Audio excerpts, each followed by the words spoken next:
Part 28 of the Menace saga. I know y'all want to know more about these neighbors, so we're about to get into it. This is the neighbors, the Oppish neighbors. So, one thing to note, my neighbor's home, their windows back into mine. So from a certain side of their house, they can see into my house. And from a certain side of my house, from the back side of my house, I can see into theirs. So they can see when the lights are on in my house. They can see movement in my house. They can see all of that. Also, if they walk around to the back of my house, they can see directly into my windows if my curtains and stuff are open at nighttime. Okay? So as I already said, that first week that the Menace was out, I was like pretty much staying at a hotel, just coming into my house to grab certain items and stuff. At that point, I was calling the police too to come to my house with me while I was grabbing items. And do y'all want to know that one of the police told me that he didn't have time for this, to stop calling them? Yeah, so the neighbors are consistently asking if I'm home. If I'm home, where am I? If I'm home.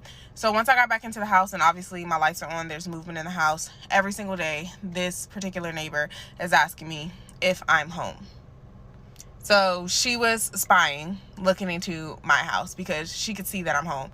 Still, I lied. I was like, no, I'm not home. Or no, I just came to grab something. I'm going back to a hotel. Wasn't giving her any ammo or anything. Mind you, the neighbors are a couple. It's a girl and a boy, and they're a couple. Every time I'm in the house for like a couple of weeks, the neighbors consistently asking, where's your dog? Are you home? Like, are you back home now? Are you still staying in a hotel? It's too expensive for you to stay in a hotel. Where's your dog? Where's your dog? Where's your dog? Mind y'all, I put my dog in the dog hotel, and I told the dog hotel that no one is allowed to pick her up but me. Do not release her to the Menace. He is not allowed to pick her up. So every time she, I guess, sees the lights on in my home, she's consistently asking where I am and where's my dog. So I'm already peeping that the Menace is asking about my dog.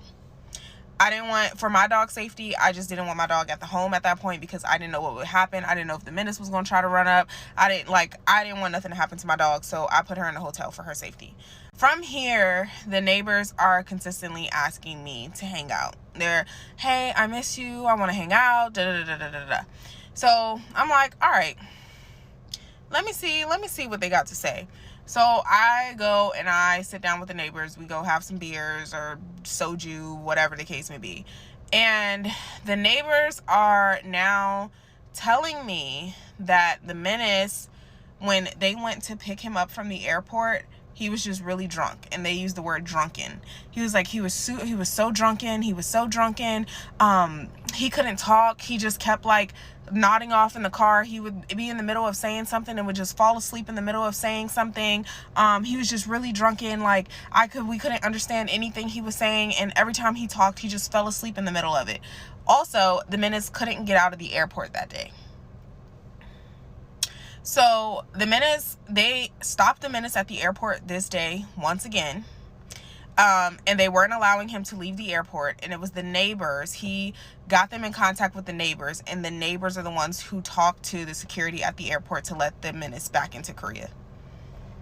Also told me that he couldn't fill out his declaration form. He couldn't tell the security where he was going, who was picking him up. He couldn't tell them anything. Like, he didn't know what his address was. He didn't know anything. That checked out because I saw his declaration form, and the way he filled it out, he filled out everything in different, like, if it asks for his name, he probably put his his passport ID into that slot, and nothing was pretty much filled out on his declaration form, and if it was, it wasn't the correct information that the form was asking for. Also asked them why they were at my house the night the Menace was being put out, when the police were in my house while the Menace was stealing my things, and they initially told me that they weren't there. So obviously what I did was pull out my handy dandy camera and showed them that they were there. So then they changed their answer, and they were like, we were just checking on him because the police can be really mean. They would hurt him. They would tase him. And that was what the guy was saying. The girl was trying to like hint to the guy to stop talking, and she was like, no, we weren't there. So as we know now, the Menace was definitely on drugs coming into Korea. Now, my speculation, what happened here is that he got caught up at the airport again.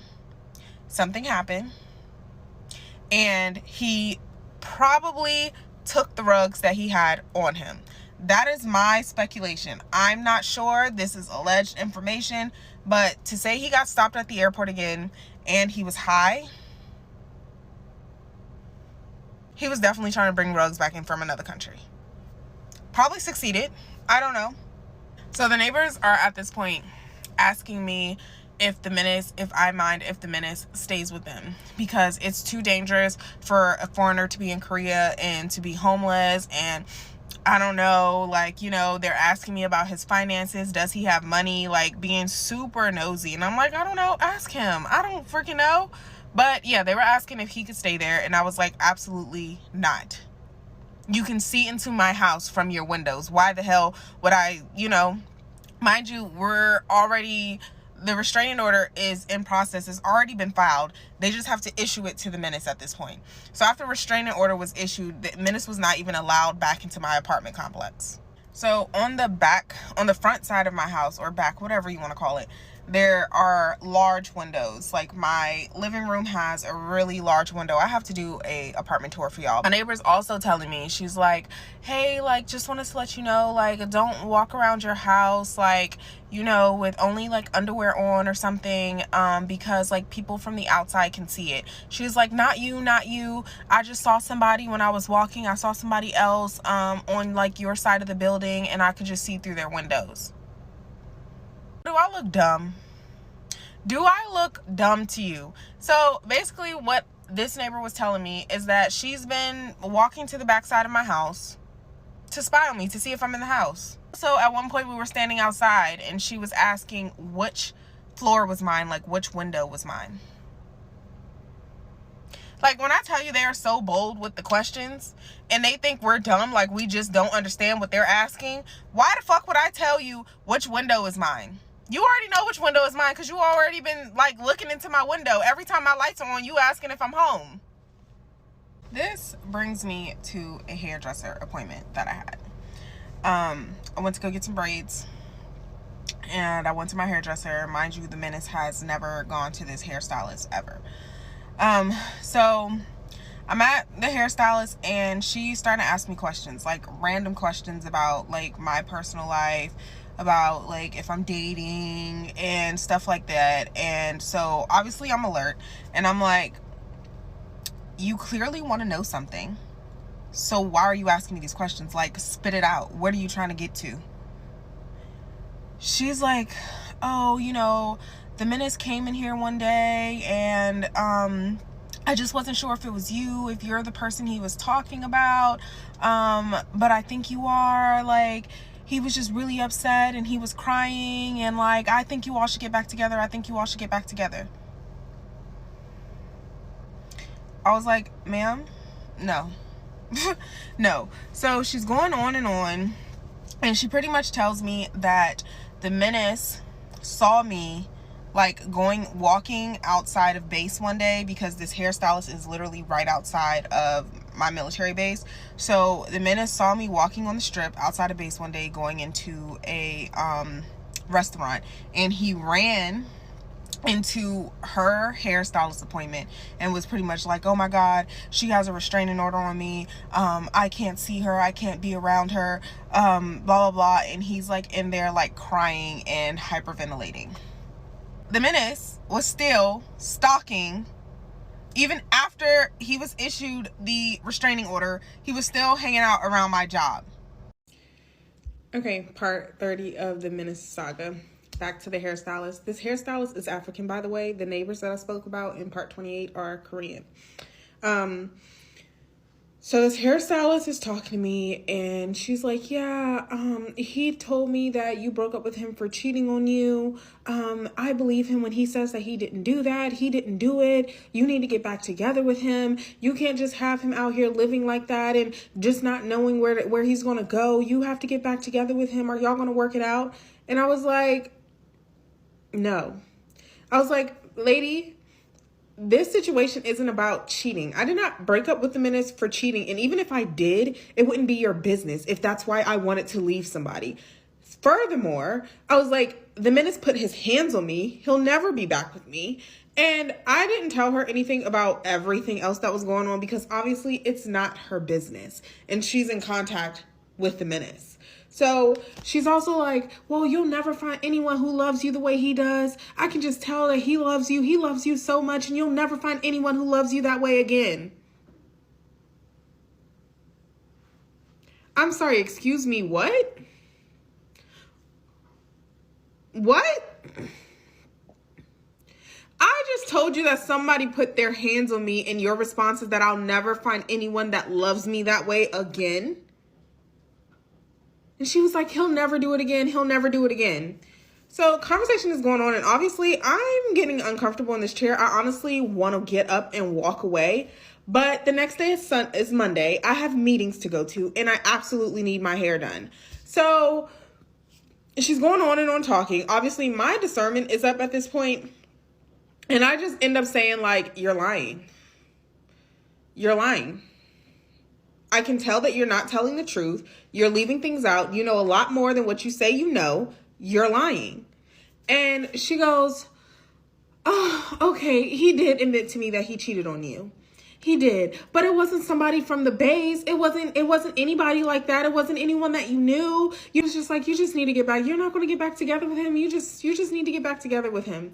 So now I'm inclined to believe, because where did this situation from the base even come up? Now I'm inclined to believe that he found somebody on the base and went out of the country with somebody on the base. Because why did that even come up? And you just sat here. Your hands are in my head, lady. And you're sitting here lying to me, and you literally sat in my face, pleaded to me to get back with the menace, and then first you said, I believe him when he says he didn't cheat, and now you're saying that it was something else and he told you the truth. By the way, it was the last time I've ever seen that lady. Like, that's the last time her hands have ever been in my head. She, like, for months contacted me to tell me to come back to her shop. When she saw me looking for other salons when it was time for me to get my hair done again, she was looking out of her window, watching me look for other salons, and would text me and tell me to come to her shop if I need my hair done. And then she also started stalking me on social media. She somehow found my social media. Obviously, she has access to the menace, because how'd you find my social media? And she started stalking me on social media. So that was her. A monitoring spirit added to my list of people. I get to the base during this time as well, and I end up running into the tailor, the lady who is making the suit for the menace, or her company is making the suit for the menace. I run into her, and she's instantly like, what happened to you and the menace? Are you guys going to get back together? And I was like, no. She was like, why? I was like, it's none of your business, but he's a bad person and I have no reason to be with him. She's like, but you can't leave him out here homeless. Like, you can't just leave him with no place to go. Where is he going to live? I don't give a fuck. I don't care. She's like, no, you can't do that to your husband. You need to get back with your husband. That is not my husband. That is not my husband. I don't know why this man is telling you that I'm his wife, but that's not my husband, lady. I don't care what he does with himself.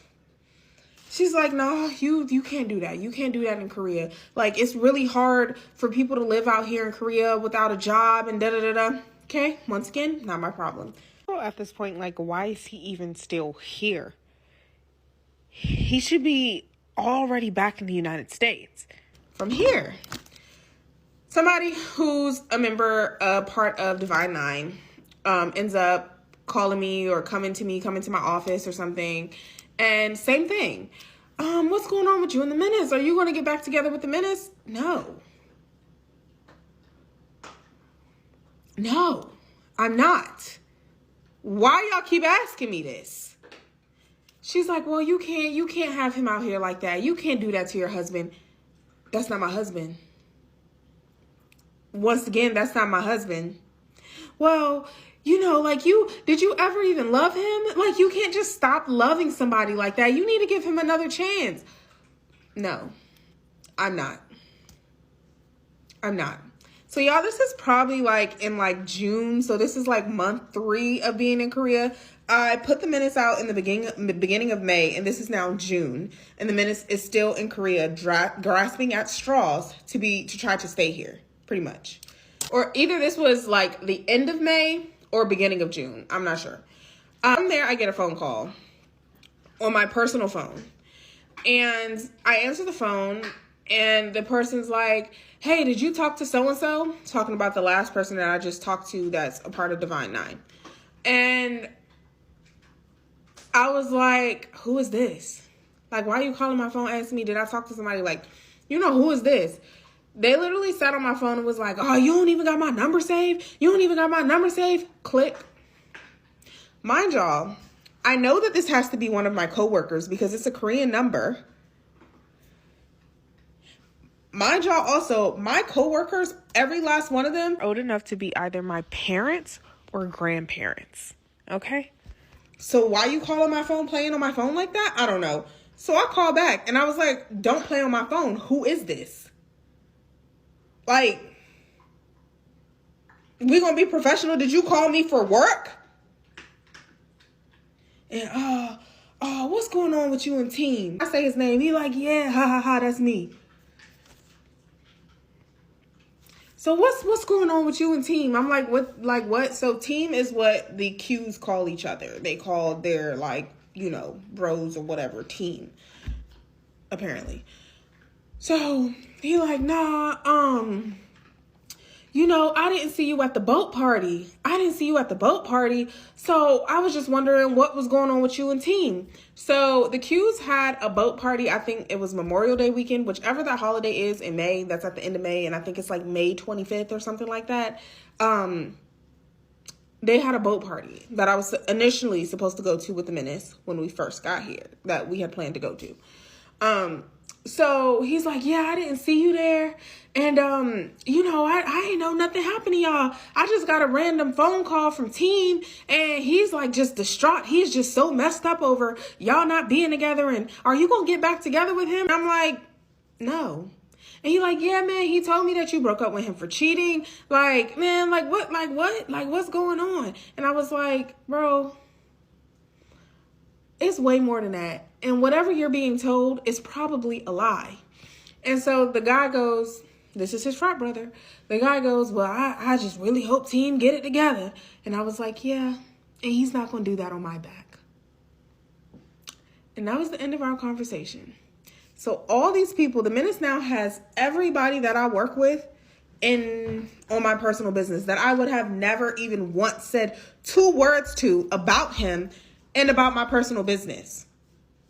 Now everybody I got to see every day that I got to go into meetings with and everything else, the Menace is telling them God knows what.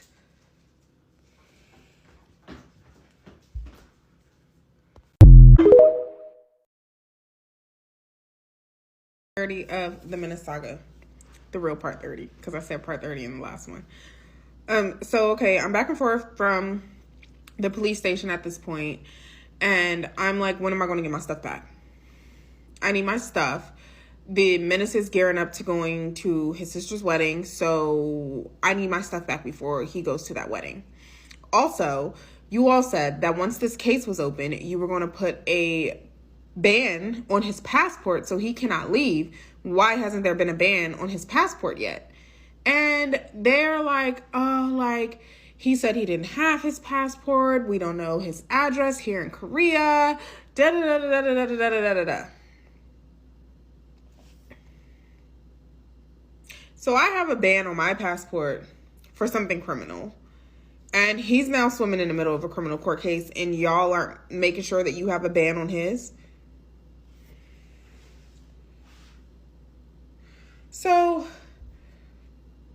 I was sitting in the police station one day because they called me back in there, and I was under the impression that they were getting updates for the charges and stuff that I pressed on the Menace.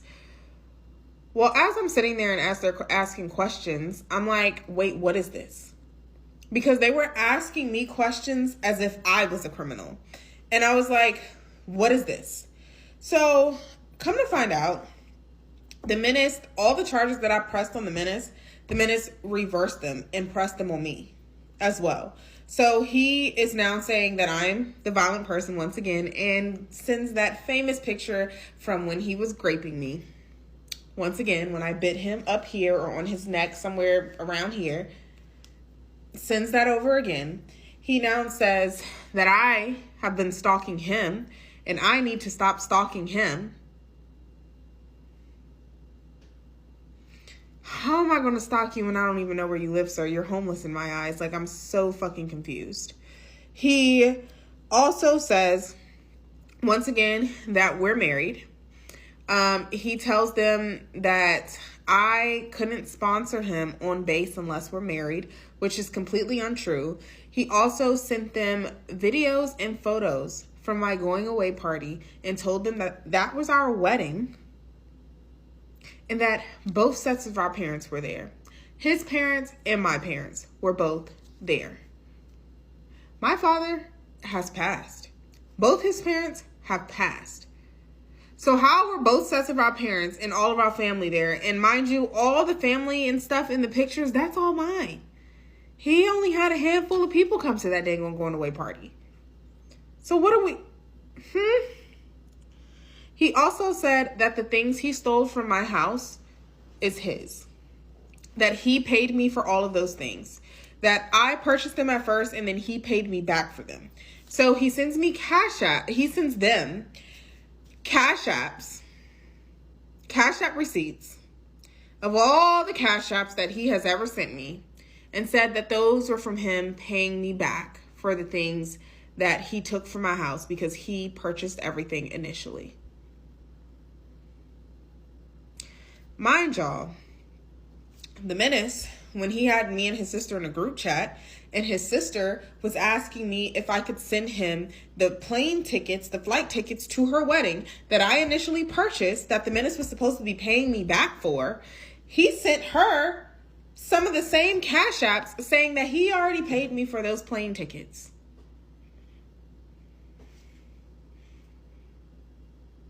So now he's using those same Cash Apps to say that he owns everything he stole from my house because he purchased it. Mind y'all, the amount of things that he stole from my house and the little bit of Cash Apps that he has sent me over time, mind you, some of those Cash Apps were before we even got into Korea. Those little bit of Cash Apps that he sent me over time don't even equate to the amount of things that man stole from my house. So now I have to go back and prove that he's lying because they now believe him because he sent these Cash Apps. So I'm like, bro, I had this since 2017. Here's a picture of me in it. Here's a receipt for this. Here's a receipt for that. Like, so now I'm in the middle of another court case that has to go to the prosecutors because this man has now pressed charges on me for everything that he did to me. So from here, I end up going to my piece of shit lawyer because I have not found another lawyer yet. And I sit down with him in his office and he's basically like, yeah, the menace went and made statements at the prosecutor's office and it's not looking good for you. You're not going to win this case. It's not looking good for you. So I'm sitting with my lawyer and I'm like, what do you mean? I've already told you to get the video footage, the CCTV footage from the airport that day. He removed rugs from his bag. You need to get it from the footage and you need to see what he did with them, first of all. That should be on CCTV footage. Secondly, DNA test and fingerprint the rugs and my medicine bottles. Furthermore, I'm like, look at the messages that he has sent you. Once again, look at the messages if this is not implementing him. And I'm like, there is no way that you don't see that this man is involved. Delete everything else that you know. How is somebody that's this involved, who's going to the prosecutor meetings, who's doing all this stuff, who's sending in evidence against me for something he has nothing to do with? For something he didn't do? Like, y'all can't see that he's framing me? Please, help me understand. Help me fucking understand. My lawyer's like, yeah, I mean, it doesn't look good for you. Then goes on to say, I'm not doing this for money. I already got paid. All right. Meeting adjourned. Let me go find another lawyer.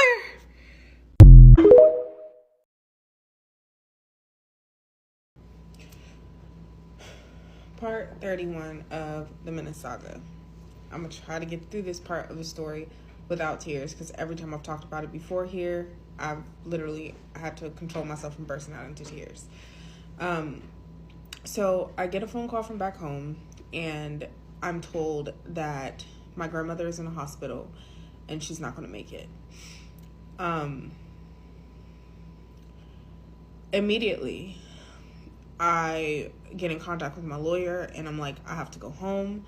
I get in contact with my job. I'm like, I have to go home. My grandma's not doing okay. She's in the hospital. I really want to go home. My job, they write letters, and they send letters to the prosecutors basically saying I've never done anything to be a flight risk. Like, we approve for her to go home. They released the travel ban that they have on me because my job had to have a travel ban on me as well. And I'm talking to my lawyer. I'm giving him all this information. I have friends, I have family that wrote letters to the prosecutors that pretty much was like, please let her come home. Like, she's really close to her grandmother. And I was so close to my grandmother. And my grandmother had been sick for like a while. And I always said, like, it didn't matter where I was in the world or like what I was doing. If anything happened to my grandmother, I would go home. And I'm talking to my lawyer, and I'm sitting him, I'm like telling him about this, and he's like, okay, I'm going to see what I can do. So they start asking me about like my grandmother and asking all this stuff. And they're pretty much like asking prying information, asking for me to get medical documentation for my grandmother. I had to get all this stuff. And then I sent over medical documentation, and they're like, oh, this doesn't prove that this is your grandmother. Like, pretty much like I could be lying about this being my grandmother. And I have to get the doctor to go back and write medical documentation that says that this is my grandmother. And by this time, my grandmother, she was in the hospital for a couple of days. And like, by the time they was asking me for all these questions, my grandmother had passed. And had they just let me go the day I requested it, I would have been there before my grandmother had passed. So I'm like, okay, now my grandmother's passed. Like, I have to get home to the funeral. The funeral is coming up. I have to get home to the funeral. Like, what do you need? And I'm sending over all this information because they're asking me for all this information regarding my grandmother's health. And I have to send over all this information. This is the Korean prosecutors. And my lawyer is now like ignoring me. This is like leading up to the day that I have to leave for my grandmother's funeral. And my lawyer is now like ignoring me, and I'm constantly calling. Like, I have to get out of here. Like, all of my stuff is here. My dog's here. My mother's here. Everything I own is here. Like, I'm coming back, but I need to go to my grandmother's funeral. So 2 hours before my plane was scheduled, the plane that I would have been getting on was supposed to leave. 2 hours before that, before this, I end up calling somebody that I met at the police station and asked the person that I met at the police station, can they please call the prosecutor's office and see what's going on, because my lawyer is ignoring me. He's not contacting me back. He's not telling me what's going on. So she calls over, and she calls me back and was like, they wouldn't give me any information. They said that they already gave the information to your lawyer.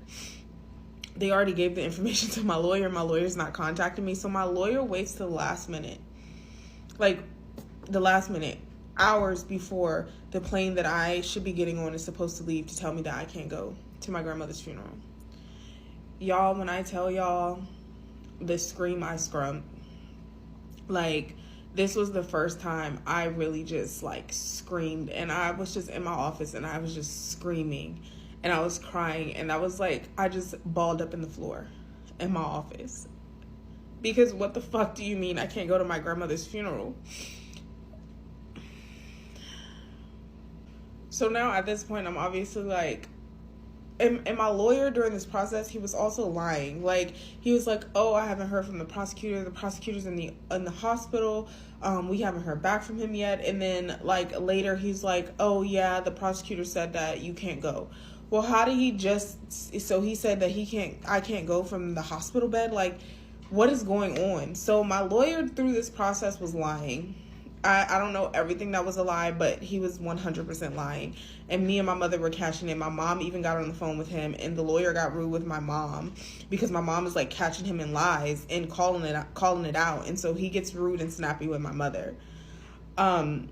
So yeah, I couldn't go home to my grandmother's funeral. Also, so after they denied me to go, I'm like, why would you ask me to get all this information about my grandmother if you were never going to approve it?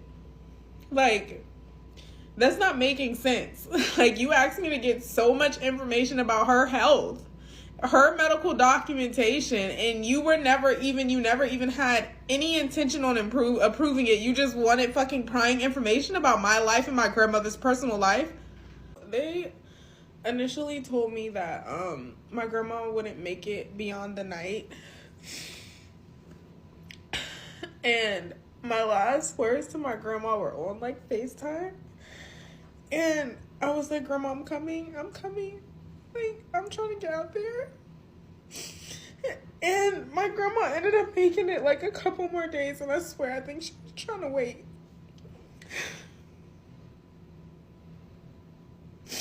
But she couldn't wait anymore.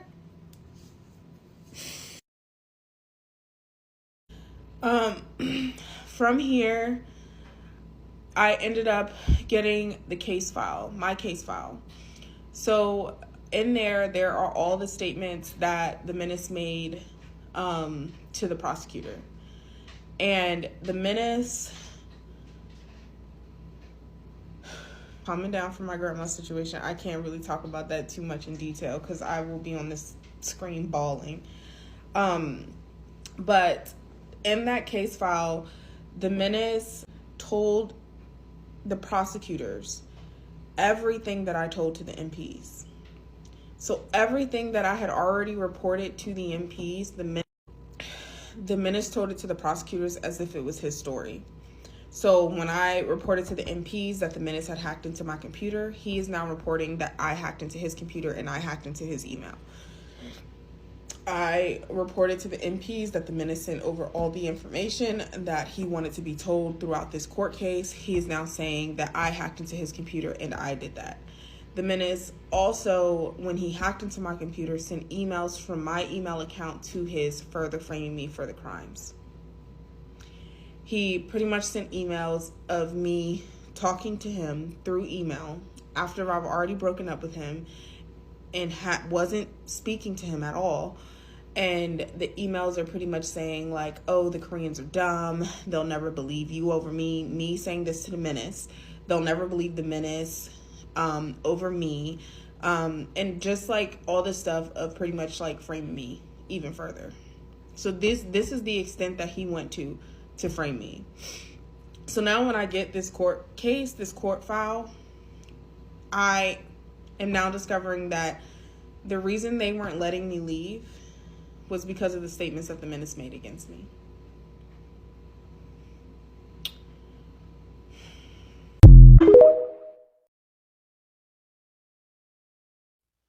Part 32 of the Menace saga.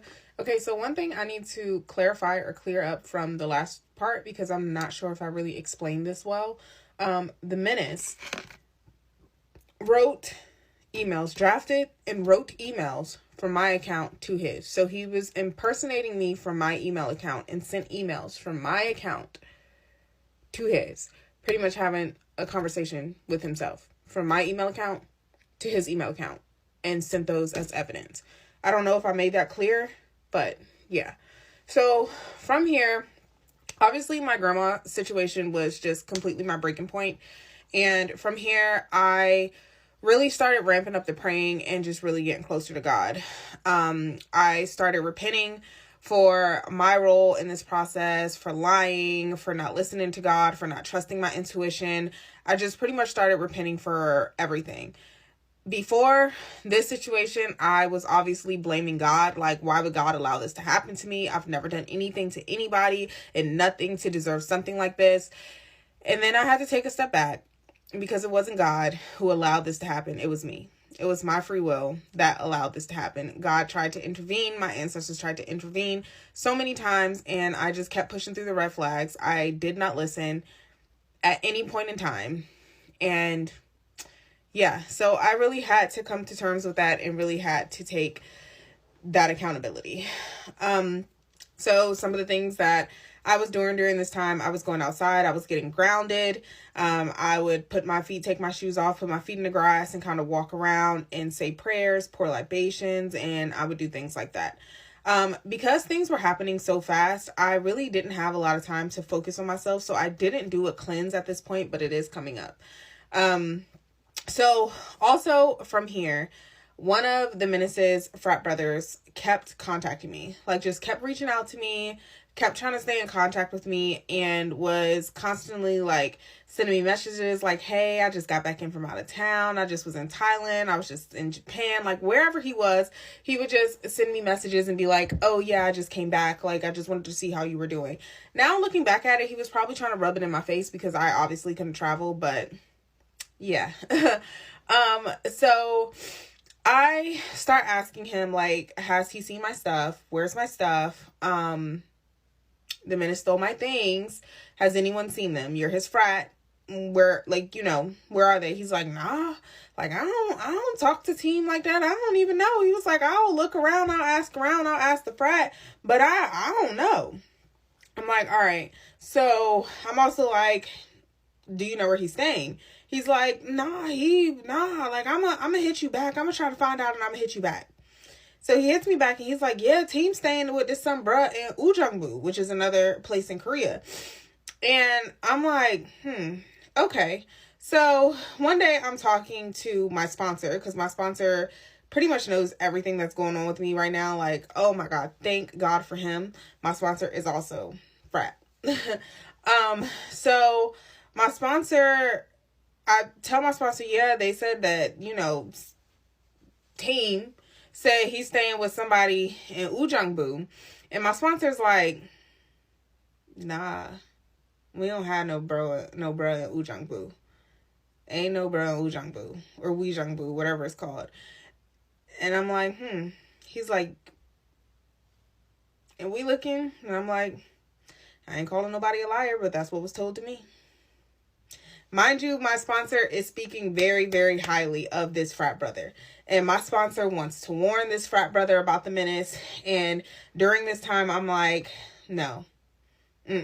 So I did get like video evidence of the Menace being strung out, being a C-Rack head. And I did show that to the sponsor. And the sponsor was asking me like to send him those videos so he could show them to that other frat brother. And I was like, nah. Something off about him, and I don't trust that. And so, yeah.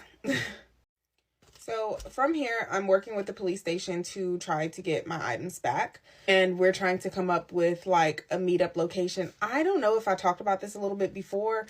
I couldn't go back and find it, so whatever. So anyway, we were talking about a meetup location, and the police officer was like, well, we can meet up outside of the police station and you all can exchange items. And I was like, no, I don't want to meet with him. I do not want to see him. Furthermore, the Menace stole my things. So I want my things back first before I give him his. And so the police officer is now telling me that if I don't give him his things back, that I will now be charged with theft. And I was like, how can I be charged with theft when he took my items from my home right in front of the police officers? His items were already packed. And if there was anything else in the house, he had the chance to get it because he was in the house. I did not steal from him. He stole from me. Like, he had every opportunity to get his things, and then he took my stuff instead. So it's not my fault that he doesn't have clothes and stuff. He should have took them. So anyway, my mom is here and my mom and I are putting our heads together. The police are like, okay, well, you can leave his stuff. Also, the menace is trying to like control and navigate this entire situation. And so my mom and I are like, no, this ain't about to go down like that. So the menace is trying to demand what I'm going to do and how we're going to exchange things. And I was like, absolutely not. This is how it's going to go down. And if it doesn't, fine, we can just move forward with the theft charges because now you have proof that he really did steal from my house. So the police was like, okay, can you put the stuff outside of your like house, like outside? And I thought about it and then I was like, you know what? No, I'm going to put it outside of my door in my apartment complex. And that's how we'll work that one. Because if I put it outside, then the menace could just come up and take everything and not really like give me my things back. So the officer, I put all his stuff, packed it up again and put it outside of my door. There was some extra things that were in my house that weren't initially packed that I wasn't even thinking about because they were in a disclosed room, an off room that's just like for storage. So I got that stuff up out of there, put all his stuff outside of my door, and then the police officer had to come up and give me my stuff. Now, if you know, when your house is ransacked, you don't really notice everything in those moments until like, you know. So I wrote a list to the officer about the things that I noticed at that time. And the menace only returned the things that he saw on that list. Later, I found out that there was a lot more that he had stolen, including jewelry, perfume, all types of stuff. So there was other things that he had stolen, but I didn't figure that out until later. He also kept a lot of clothes of mine, like basketball shorts, t-shirts, and stuff like that. And he is still wearing some of those clothes to this day. New girlfriend, if you see these like pink Martin shorts, those are mine, straight from my closet. But yeah, so he only returned the items that I noticed at the time that was on the list that I gave to the police. And he got his items back, and that was pretty much it. I did not have to see him. I did watch him from my doorbell camera, pick up his things, and he was just completely in shock that all of his stuff was outside. And he thought that he was going to be able to see me this day, but no. And that was it. Oh, also, who came that day to help the menace get his items were the Oppish neighbors. They were there helping the menace get his things from outside of my front door. Also, I clearly never asked for my toothbrush or my skincare back. But I did find out later that he was using those items. He did have them, and he was using them. My pink Philips toothbrush and my skincare.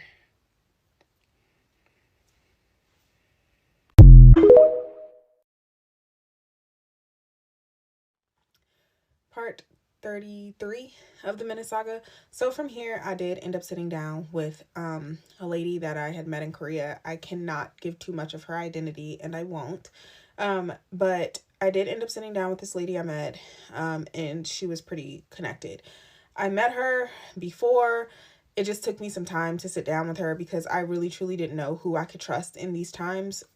So she would hit me up and be like, we need to go to dinner, we need to go to lunch, like, you know, but I never took her up on that until later. So we sat down, and, you know, I start telling her about everything that's going on, and I show her my case file. She looks over my case file and she's like, what the fuck? She's like, your lawyer is a piece of shit. And she's like, he's not doing anything. You do realize that he's going to ruin your life. So I didn't read everything from the case file because it was hard. It was all in Korean. So I just read, like, when I got it, I just read the important parts. Like, I read what the menace said, what the menace submitted, and stuff like that. But basically, the prosecutors in the case file had pretty much submitted, once they submitted the case file, they pretty much requested that I get the highest punishment for this, and that they pretty much said that I was extremely rude during my last prosecutor meeting, if you can remember, they were lying on me during my last prosecution meeting. So, of course, I was irritated. And they were pretty much just talking about how rude I was and to give me the highest punishment. So that was what they were requesting to the courts. So she's reading that and she's pretty much updating me on that. And she was telling me that no one in Korea likes my lawyer. He's not a good lawyer. He's extremely lazy and he's 100% going to ruin your life. You need a new lawyer. And so now I'm obviously like, I've been looking for a new lawyer. Like, y'all, during this time, I was looking for international lawyers. I was trying to find lawyers in Korea. It was just really hard. And I had all this stuff going on and then also had my job to keep up with at the same time. And it was just like so much stuff hitting me at one time that I could not like focus, or I would like reach out to people, wouldn't get responses back. Lawyers couldn't speak English, so they didn't know what I was saying or what I was asking for. It was a lot. So she ends up telling me like, okay, I'll help you with a lawyer. I'll find the best lawyer for you. And I'm like, oh my God, thank you so much. She's like, I don't understand why you didn't sit down with me before. And I was just like, I didn't know who to trust. Like, I just didn't know. So she ends up telling me that she met the menace. And she was like, that is the most disgusting American man I have ever met in my life. I've never seen an American man like that. She was like, what made you want to be with him? She was like, he smelled bad. Like, he smelled like he hadn't showered in days. His breath stunk. You could tell he hadn't brushed his teeth. His hair was all over the place and his clothes didn't fit. And I was like, okay, we're finally talking to someone who's not under root work. Finally. Asking me what happened because she kind of has like information on like what happened. And she was just like, I can't really tell you everything. Pretty much he made it seem like you were this really big drug addict. And yeah. And she also says, I just want you to know that the prosecutors knew he was lying. Like, I don't understand why you didn't tell the truth. Like, why didn't you say something in your meeting with the prosecutor? They knew he was lying. They knew he was framing you. But because you didn't say anything, they didn't really have anything to go off of. So she also said that the prosecutor said that I would be taking the fall for all of this since I decided not to come forth. And I was like, my lawyer is the one who told me not to say anything. And she was like, are you fucking serious? Like, she was like, he's going to ruin your life. He's literally going to ruin your life. And yeah, so we get the ball rolling on finding a new lawyer. And I end up sitting down with the lawyer for the first time. And y'all, when I tell y'all, like I said, I hadn't done a cleanse yet. So she's asking me all these questions and I'm telling y'all my memory goes blank. And she's like drilling me and she's like, you have to remember this. When you go to court, you need to know these answers. Like, you absolutely have to remember this. And the fact that you can't remember it right now is like she's going in on me. And I'm like, bro, I don't have any memories. Like, I can't remember all this stuff right now. That happens. And I found a new lawyer. I pay her out of pocket this day. Like, pay her immediately out of pocket. So from here, I obviously end up doing a cleanse because obviously this stuff and everything ladies told me is real. Not that I ever thought it wasn't, but like, it's clearly affecting me and I'm clearly seeing it very clear now. So this is the first cleanse that I did. This was over my home. So you can pause to read, screenshot, whatever you need. But yes, to anyone who wanted cleanses, here you go. I clearly blocked out who I was praying to because that's just none of anyone's business. And I definitely don't need the menace knowing who I was going to. So yeah, that's the cleanse. And from here, I end up on base one day. And this particular person, I noticed he was always kind of watching me closely, but like I never really paid too much attention to it. I was just like, whatever, like everyone pretty much knows my business already. Like, the menace has pretty much spread my business through God and country. So, you know. And one day he comes up to me and he's like, pretty much like, the things that are being said about you, I just don't see them being true. Like, he's like, I've been watching you, the way you move, like the way you handle yourself. What's being said about you, I don't see it. And I'm like, yeah. So he ends up like, what do you need? Like, this is really serious. This is really important. You're a Black woman in Korea. You have to win this case. You absolutely have to do what you can to win this case. This is important for all of us, okay? And he starts pretty much telling me what I need to do. Like, I need to request like a background check from the FBI. I need to, like, he's really telling me everything that I need to do. He's been in Korea for a very long time, so he kind of knows the ropes. So he ended up jumping on board and helping me. So thank God for him too. But yeah. And also, while we were sitting down with the lawyer, like, we met so many times because there was just so much that I had to get out. So we met multiple times, but one of the times we were sitting down with the lawyer, I told her about my situation at the police station with the menace and how the police treated me and all this stuff. Mind you, I don't think I mentioned this before. I meant to, but I didn't. My first lawyer told me that I could sue the prosecutors and I could sue the police for what they had done to me. And when he said it, it was just something so gut-wrenching about the way he said it. Like, I just knew he was saying it in a very, like, snarky way and, like, didn't have any good intention behind it. So I brought this up to my new lawyer and she was like, what? She was like, absolutely not. You cannot sue them. You will definitely lose. They are all connected. If you sue the prosecutor, they're going to go in harder on you in court. You're going to lose. If you sue the police, they're all connected. You can't do that right now. Maybe afterwards, maybe, but right now you can't do that. So the lawyer was also still, my first lawyer was also still clearly trying to, like, set me up. So we were sitting down talking about that situation and we ended up looking up the case. Because I can't look up the case. I don't know how to speak Korean. I don't know how to write in Korean. I don't know what I'm looking for. I don't know what websites to go to look for. And so we find out that the menace was obviously found guilty and I was found not guilty with all the charges that I pressed against him and then the reverse charges back. So I was found not guilty on all of his charges that he tried to press against me and he was found guilty on mine. So there was a warrant going out for his arrest.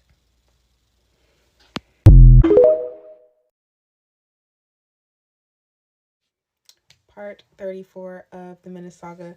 Y'all, in the beginning, when I first started posting this story a couple of months ago, people were asking about a GoFundMe, if I was going to post a GoFundMe. This mostly came about in my lives because I do speak on live often. I did post a GoFundMe for one day and I took it down because I just wanted you all to have, like, as much information as I could possibly give you, and I wanted you to kind of know how things unfolded in Korea to be able to make your own decisions and make your own judgment before, requesting money to recoup cost. Also, throughout this process, my family did suffer a lot financially. As you know, my mom came out here and my mom ended up being here for 6 months.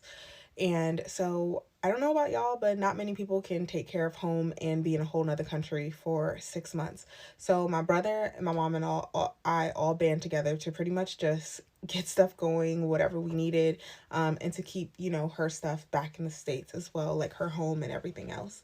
My mom also, during this time, before she came over to Korea, she was starting a food truck business and she had poured a lot of her finances into starting that business. And when she got over here in Korea, she did not expect to have to stay this long. She did not know that it was this bad until she got here, and she was just like, I can't leave you right now. And she ended up selling her food truck business, selling the food truck. So she obviously poured a lot of money into that and only was able to sell the truck because she couldn't sell everything else that she poured into that. But yeah, we kind of took a hit. And just out through this process, I've had to pour money into a lot of things, and that stuff will come up and you've probably seen a lot of it already. But yeah, so I did repost that. If anyone wants to donate, that's up to you guys, but just to kind of recoup cost and also just to support me from what I'm doing from here. I haven't completely made a plan yet, but we're counting down the days to get out of Korea. So to support that as well, that's why the GoFundMe is there.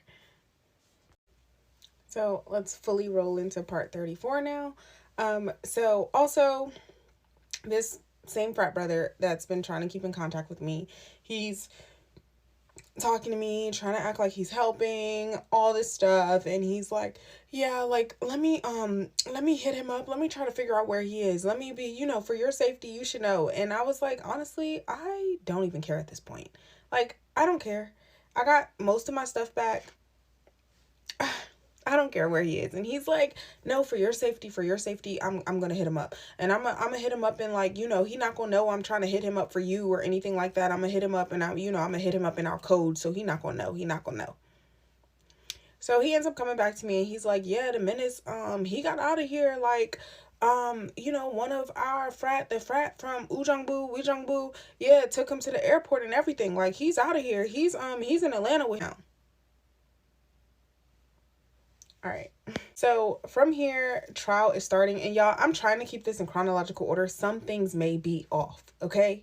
Like, if y'all see the book come out and stuff and it's not in the same order, that's okay. Some stuff may be off. I have not dove so deep into, like, everything because it's just a lot. And I don't want to put myself through that. This is already enough. So from here, we're starting trial.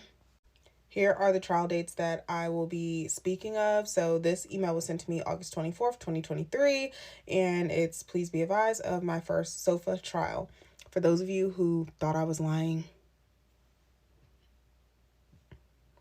But yeah, that's all the information for that. That OSJA word is the JAG office that shows up to court as well. That's the military attorneys. Here's my second trial held on October 27th. As you can see, they're spread out pretty far. Here's my third trial held on 8 December. So from October to 8 December, nothing. So those are the trial dates that I will be talking about from here. So in trial, in the courtroom, there are 3 judges. There's a prosecutor, and then there's me, there's my lawyer, and then there is a person from the JAG office. My first trial date, someone from the embassy actually ended up showing up. No one knows why or how or anything. I've asked around. We don't know why it was the embassy instead of the JAG office, but that's what happened. So that's kind of how court's set up. In the front, 3 judges, prosecutor, and us. So, we get to court the first day. It was literally pointless. They just asked for my name, asked for my job title. It lasted a few minutes. It was so pointless. And then my first trial, there were 2 women judges, and the prosecutor was also a woman. So my lawyer is kind of feeling at ease, and she's like, okay, this might go well for you because they may understand because they're women. So September rolls around, and I get a phone call, and the phone call is like, bitch, he just got arrested in Chicago. And I'm like, Chicago? How he get to Chicago? I don't know, girl. But he's locked up in Chicago. So I'm like, okay. I look on the Chicago website. I don't see anything. So I call the Chicago Police Department to kind of figure out what's going on, because obviously this could be some good evidence. So I call this police department, and initially they're like, we really can't give you any information. It is a felony, but we can't give you any information. He's being transferred somewhere else today or something like that. So yeah. So I'm like, okay. I hang up with them. I call back like another day, thinking maybe somebody else will give me some extra information because the system is still not updated in Chicago. And so I call back, and they're like, yeah, we can't give you any information, but his partner, let's just call her Sarah. They're like, his partner Sarah has all the information you need. And I'm like, Sarah? Who is Sarah? Who? Mind y'all. I left this man in May. It is now September. And I'm like, okay. How did he move to Chicago with another woman? Like, what? So, I go online and I look for Sarah, and I find Sarah. And I wasn't completely sure if it was Sarah at that time, but yeah, Sarah ended up posting pictures with the menace on her story, and I found them. And yeah, I found Sarah. I found Sarah. And so I just started praying for her. I was like, oh, great heavens.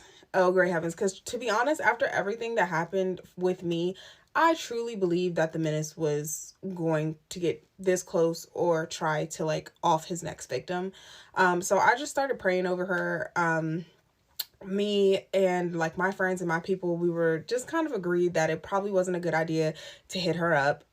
She's clearly like being love bombed right now, and it may only bring them closer if I do hit them up, because she's dealing with a narcissist. So, and he's probably already like completely bashed me to her, so it's really no point. And I was just like, you know what, I'm gonna just wait till she hits me up. So the charges, once they posted on Chicago's website, they were rug related, and assault with a deadly weapon. And so I also was just like, I really like hope this got this girl out of this situation. Like, hopefully, you know, but yeah, so obviously that's now going into my case file along with all the other slew of drug related crimes that he has done and been caught for. So the menace had a warrant out for his arrest in Korea and somehow ended up escaping and getting out of here. I also did tell the police about the rug issues. I did end up telling them about that. I told them about when he came back in May and it speculated that he brought stuff back. I was telling them that they needed to look at CCTV footage from the airport. I also told them that he was going to another country for his sister's wedding, and that he's more than likely bringing rugs back from there as well. So I was reporting things to the police station.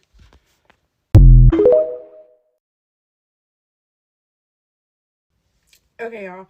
Part 34 of the Menace saga of how I got framed for smuggling rugs into a foreign country. All right, so at this time, I'm obviously in trial. I'm consistently gathering evidence. My friends, my family, pretty much everyone I know are writing statements throughout this time, and just pretty much writing character statements. People who knew the menace are writing statements about his character as well. And that's the stuff that I'm submitting to my lawyer. Through this time, I also figured out who my real friends were, and a lot of people got cut off during this time. That's all I'm going to say about that, but because they just don't deserve my time, and they don't deserve to be in the story, quite frankly. But yeah, so one day, as I'm gathering evidence and stuff, I also go to security to report CID. If you can remember, the menace became friends with CID. That was completely conflict of interest on that CID agent's part. Even when they were building their friendship or whatever, the menace would always try to invite that CID agent over to my home, and I would completely just come up with excuses as to why that CID agent couldn't come to my home, because I'm smart enough to know that's conflict of interest and you're not going to mess me up. So yeah. So I go to report this to security.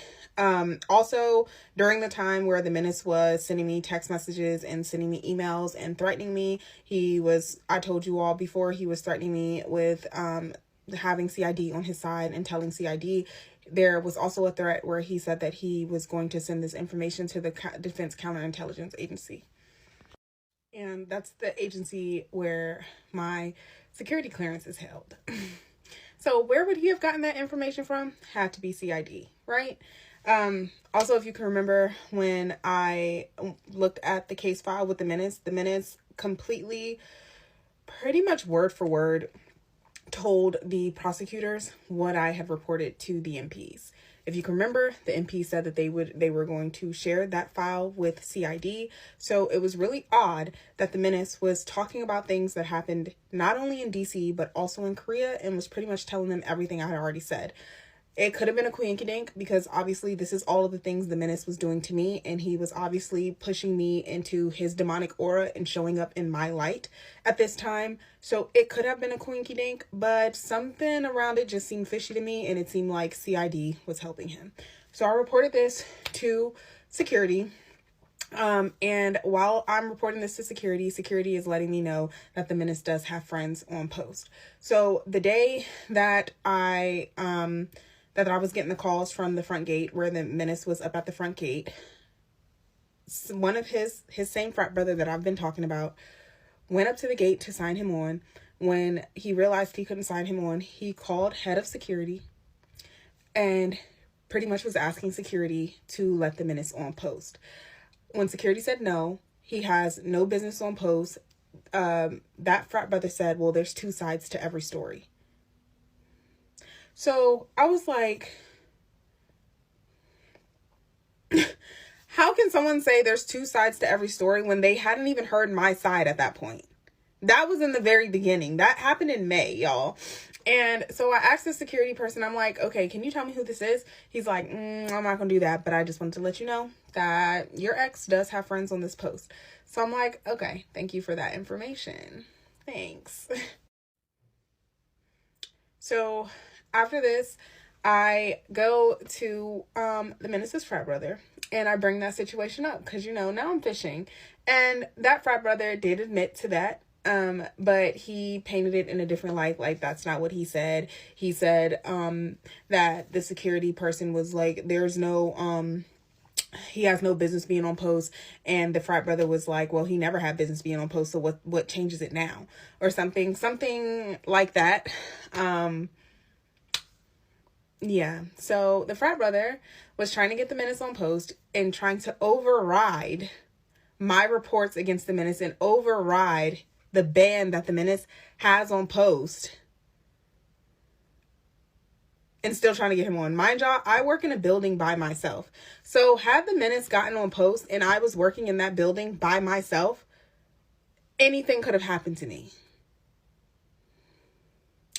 Also, from this situation, I had to make reports with CID and also report all of that information that I had to report the proof that the menace and the CID agent were hanging out. And pretty much, I gave them the text message proof that the menace was threatening me with the CID and was threatening me, with the Defense Counterintelligence Agency. The CID agent that was friends with the menace, I've never seen him since I made those reports. I don't know what happened to him. I don't know. I would have to FOIA the case file, but I don't know. Don't really care. I've never seen him since. And, yeah. So November rolls around and I get a message from Sarah. Did I call her Sarah or Sasha? Sarah? I get a message from Sarah.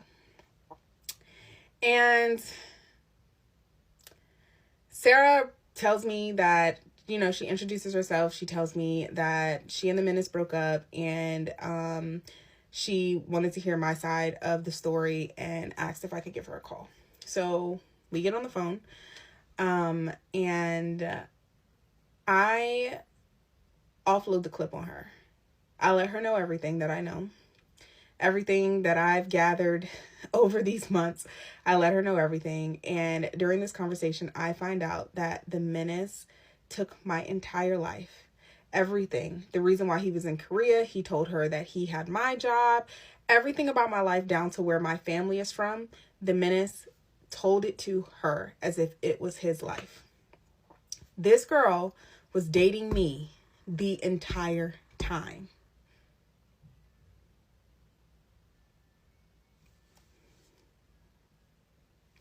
So the destiny swapping, the cloaking is real. Y'all, this man really took my whole life, everything he knew about it, and told it to her. Told her stories about my life as if it was his. Told her stories about my job as if it was his. Every freaking thing, y'all. He worked on base. He had my same job. Everything. So that was really scary to hear. It wasn't scary because I knew, but it was just like, wow, this man really did cloak me. Like, he really did attempt to destiny swap with me. He really, truly wanted my life that badly that he has been lying to everyone, telling them details about my life down to where my family is from. as if it's his own. So, yeah, that is her. The rest of that is her story to tell. That is not my story to tell. Maybe we'll tell it later. But yeah. He also told her that I stole his house. You know, this place that I live in right now. You know, that thing he was trying to do with me. Yeah. And that also he had a security clearance, and that I was just like a contractor or something out here in Korea, and that I followed him out here, obviously. But I decided to stay or something. She got to tell y'all that story.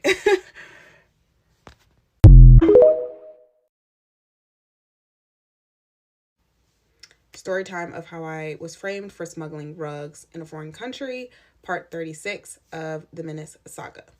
So there are a couple of things that I didn't add into the story because I just wasn't sure if I wanted them there. But you all have been asking questions, so I'm going to add a few things into the story.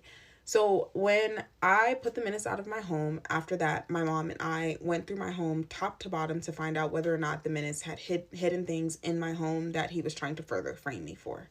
So in the guest room of my home, we did find rolled up dollar bills. So the Menace was using my guest room to snort. I don't go into that guest room at the time. The only thing that was in that room was a bed. So there was really no reason to go in there, and we hadn't had guests. We had only been in Korea for 2 months and a few days at the point that I put the Menace out. And I think we had probably been in my home for a month at that point. So there was really no reason to go in there. Also, I found where he hid his rug stash that was above my mirror. In my master bedroom, my mirror pops out from the wall, and he was hiding things above it. So I found that. Also in the room where I used that room for storage, it was a room at that point of things that just weren't unpacked or I don't have a place for right now. There were things hidden in that room as well. A lot of those things, though, I did find when I was packing up the Menace's items. So yeah, he had stuff hidden in like his items in that room. I'm not going to identify what I found. I don't need the Koreans coming and knocking on my door for a dang old thing. I don't need to be back on trial for nothing. Okay, but I did find additional things in my home from the Menace. Also, people keep asking about the sister. The sister, where's the sister? Have I spoken to the sister? Blah, blah, blah, blah, blah, blah, blah. Where's the sister? No. The answer ultimately is no. In the beginning, she was contacting me about certain things. And just like, I really wish you guys could work it out. Okay. When the Menace was spiraling, I did contact her. When he was doing all that stuff, like sending over, information to the prosecutors and going to prosecutor meetings and doing all this stuff to frame me, I did contact her. I reached out to her, and she pretty much was like, I don't know what coming to me is going to do about it. I reached out to her to call me, and she declined to call and was just like, I don't know what reaching out to me is going to do about anything. You already got authorities involved on my brother, and CCTV footage has everything. Yeah, girl. It does. It has everything against your brother, including him smuggling rugs into Korea. So I don't know what the Menace was telling her. She also made mention of my mom blocking the Menace on social media. That never happened. To be honest, my mom, we were watching his social media because we were looking for evidence. We were going through everything, baby. We were looking through evidence. We were looking for evidence. So that didn't happen. I'm assuming that he used that as a manipulation tactic with his sister to kind of be like, oh, like that was like my mom too. I don't know why she blocked me. I lost another mom. I'm assuming that that's what he was doing. I don't know. That's alleged information. I'm not sure if that's what he was doing, but for her to bring it up, he must have been trying to act like that was so traumatic. That conversation ended, and that's pretty much it. I was being nice throughout that conversation because I didn't want the Menace to be able to use anything against me in court. So I was just being nice, and I was just like, okay, whatever. I was pretty much like, you don't have the full story. Like, you don't really know at all what happened. But at the end of the day, I was like, okay. And we have since removed each other from social media. I have not heard from her. I have not heard from her since I posted this story. And no, I have also not heard from the Menace. Don't care. I don't want to. I don't care. So also in my last part 35, people were asking more questions about Sarah, the new girlfriend. One of the questions that I got asked is where my family is from. So a part of my family is Bajan, and they're from Barbados. And so the Menace was using that story of how my family got to the United States and pretty much telling her that he's Bajan. So yeah, that's how far his lies went with her. I also got a question of what was the Menace telling the new girlfriend about me. The Menace did everything that he's been doing throughout this whole story. Flipped the script. He's the victim. I'm the villain. And I was framing him and all this stuff. Just pretty much flip the script. That's really what it is. But as I said, that's her story to tell. I cannot tell that story for you all, to you all. But yeah. So I'm obviously in trial. I already showed you all the trial dates at this point. And they are subpoenaing the Menace to court. Obviously, he's not there. That's what the prosecutors were doing. And obviously, he's not in Korea.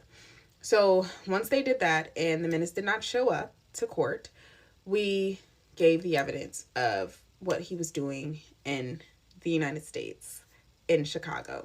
So obviously now we're presenting evidence that the Menace is still doing the same stuff in Chicago. Also, my lawyer got rid of all the documents from my first lawyer. So she had all of that wiped out so that we could have a clean slate in this in trial, because my lawyer wasn't doing anything. Like, he should have fought for me a little bit harder when the prosecutors were requesting that I had the highest punishment. He should have disputed that. He just wasn't doing anything. He was just letting the prosecutors pretty much run amok and ruin my life. So my lawyer got rid of all of those documents. And when I say get rid of those documents, I mean that she had them removed from evidence. So the judges could not see those documents. The prosecutor could, but the judges could not. Also, during this time, if you can remember the first prosecution meeting, the Menace made statements. I had a sofa up there who was pretty much an observer of the entire thing, a witness. I did go to that sofa up and I was like, hey, do you remember the Menace making statements in the first prosecutor meeting? And he was like, yeah. And I was like, well, it's somehow not in the documents. And he's like, what? I looked at the documents. It was there. I checked to make sure that it was there. He can read Korean.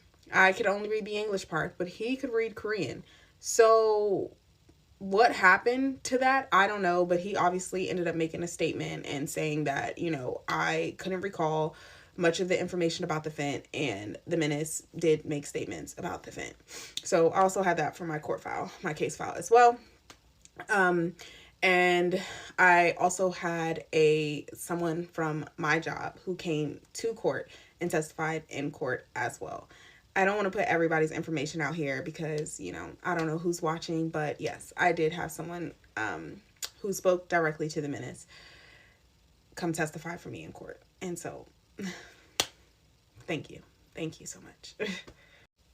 So at this point, we're gearing up to my final court date. My final court date was to be held in January, and then sentencing was to be held in February of 2024. So we're gearing up for that. My lawyer is pretty much like, we won. Like, you can relax. We won. The prosecutors believe you. The judges believe you. We won. There is a 98% chance that we won. She couldn't give me 100%, but she was like, 98%. Like, we're going to be done with this. You're going to win the charges against the fent, and you're going to win the charges against the Adderall as well. So we were like, okay, smooth sailing from here. We got all the evidence. and I mean, when I tell y'all, my case file is so big. It's so freaking big. We were like, great. Like, this is over. Like, we're finally kind of relaxing. So my lawyer is also telling me that this final court date in January, she's like, we need to prepare. So we had to prepare really, really hard for this court date. I went to the lawyer so many times. The translator's working with me outside because this is the day where I'm being questioned. So this is like, I have to have all my ducks in a row. My memory has to be top tier A1. I have to remember everything. And so we're going over like all the questions that the prosecutors may ask me, and we're going over all the questions that the lawyer's going to ask me. So we're going over everything. And my lawyer's like, this is the final court date that's happening in January of 2024. This is very important. You have to make sure you show up on time.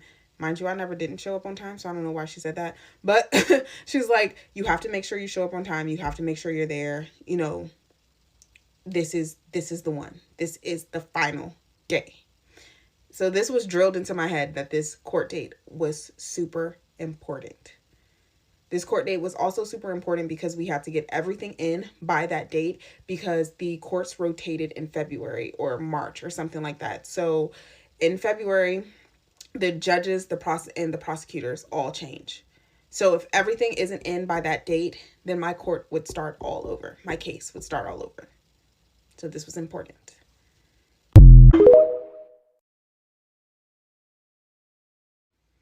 Story time of how I was framed for smuggling rugs into a foreign country, the Minisaga, part 37. Also, y'all, I've been trying to find the picture I took of the courtroom, but I cannot find it anywhere. But there was also a translator in court as well. So it was the judges, the prosecutor, my lawyer, myself, the JAG office, a translator, and then people pretty much typing the whole time, typing up everything that's being said in court. There were 2 or 3 of them in court. And then also there are people behind us that can watch this court case openly. So yeah, also I had to hire a translator for my lawyer. My lawyer did not speak English, so I also had to hire a translator for the lawyer. So this translator is who was translating the documents for the lawyer. So that translator was pretty much the go-between myself and the lawyer to translate documents back and forth. And that translator also came to every meeting that I had with the lawyer. So I also had to hire that person and pay for that out of pocket. Now, I can honestly say, though, that my job did end up covering some of the cost for the lawyer. As I said, I paid that lawyer up front before going back to my job. But that lawyer, I think she overcharged me. I'm not going to lie. But anyway, yeah. So there was still like money that I just lost in that process. But I absolutely needed a lawyer, so I didn't care. So this is the final date of my trial. The third trial was held on 8 December as scheduled. The next trial is set for 22 January 2024 at 1000 in Courtroom 1, Ujongbu District Court. Please ensure she attend in a timely manner. So that was the final date of my trial, and then sentencing was scheduled for a date in February. I show up to court this day, and I show up early because this is the most important court date of my trial. And my lawyer, the translator, is there, or I think the translator was on a phone call, and the translator is like, hey, the JAG office is running late. Can you please call them? Call the JAG office. And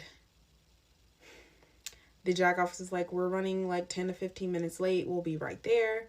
So we go into court as scheduled. It was scheduled for 10 o'clock. And we go into court as scheduled. The JAG office has still not arrived.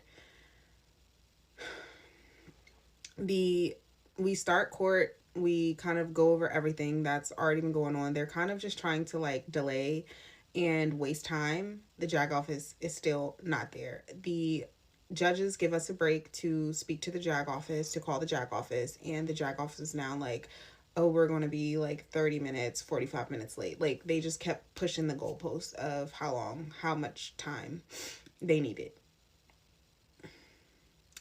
We go back into court, and the judges are pretty much like, we can't wait anymore. I'm sorry. We have to end this date. We have to end this court date. So I leave out of that courtroom in tears. And I'm just crying and crying and crying. My lawyer is like, stop crying, don't cry, it's okay. And I'm like, no, it's really not okay. So from here, I reported the JAG office, obviously, but my case is now starting all over from the very beginning. We really don't know what's going to happen now. Um, my chances of winning have now gone to 50-50 rather than 98-2. And we just don't know what it's going to look like because there are going to be new prosecutors and new judges, and we're starting all over from the beginning. We also requested that the court just finish and we just continue on without the JAG office, but because I am here on SOFA, they could not finish without a U.S. representative there. So I sent in an ICE complaint, and the contents of that is, good afternoon. This is just me informing my chain of command that I filed an ICE complaint. And I said, just inform you that I have submitted an ICE complaint regarding yesterday's incident with the name JAG office. The complaint contains the following information. On 22 January 2024 at 10:00, my final court date was scheduled to take place, a day I have been anticipating since trial was initiated in May of 2023, 9 months ago. Yesterday, when I arrived to my final court hearing, I was informed that Captain Blank from the blank JAG office would be arriving 45 minutes late. The magnitude of this tardiness was gravely affected by my life in more ways than one. Due to the tardiness of this JAG office, court was dismissed and postponed until 20 March 2024, 2 months from January 22, 2024, and an entire month after my final decision was projected to be made in February 2024.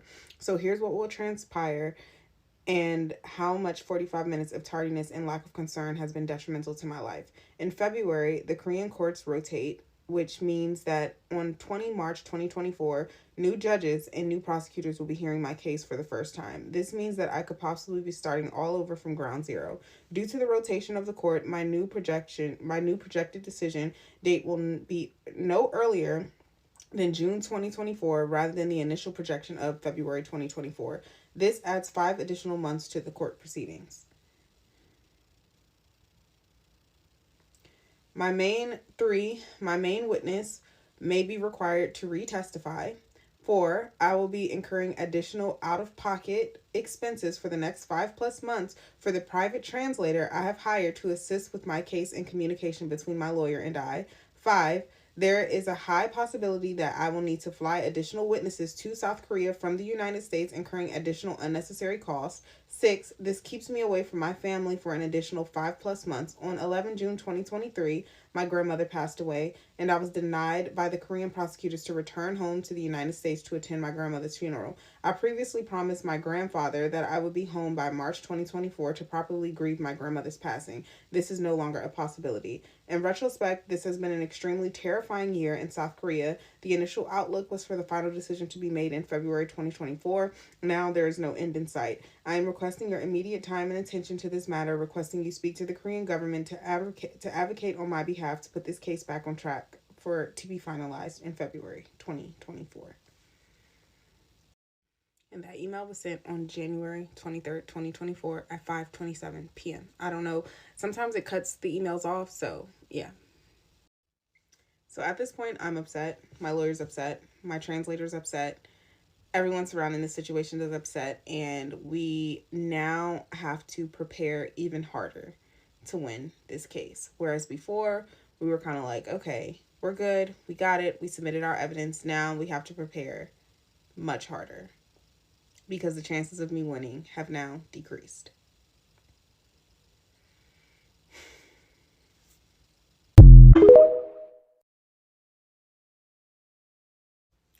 Story time of how I was framed for smuggling rugs in a foreign country, part 38 of the Menace Saga. So obviously, I go back to my spiritual worker and I update her on what had just happened. And she's trying to calm me down, and she's like, it's okay, maybe things are aligning, like, it's okay, it's okay, it's okay.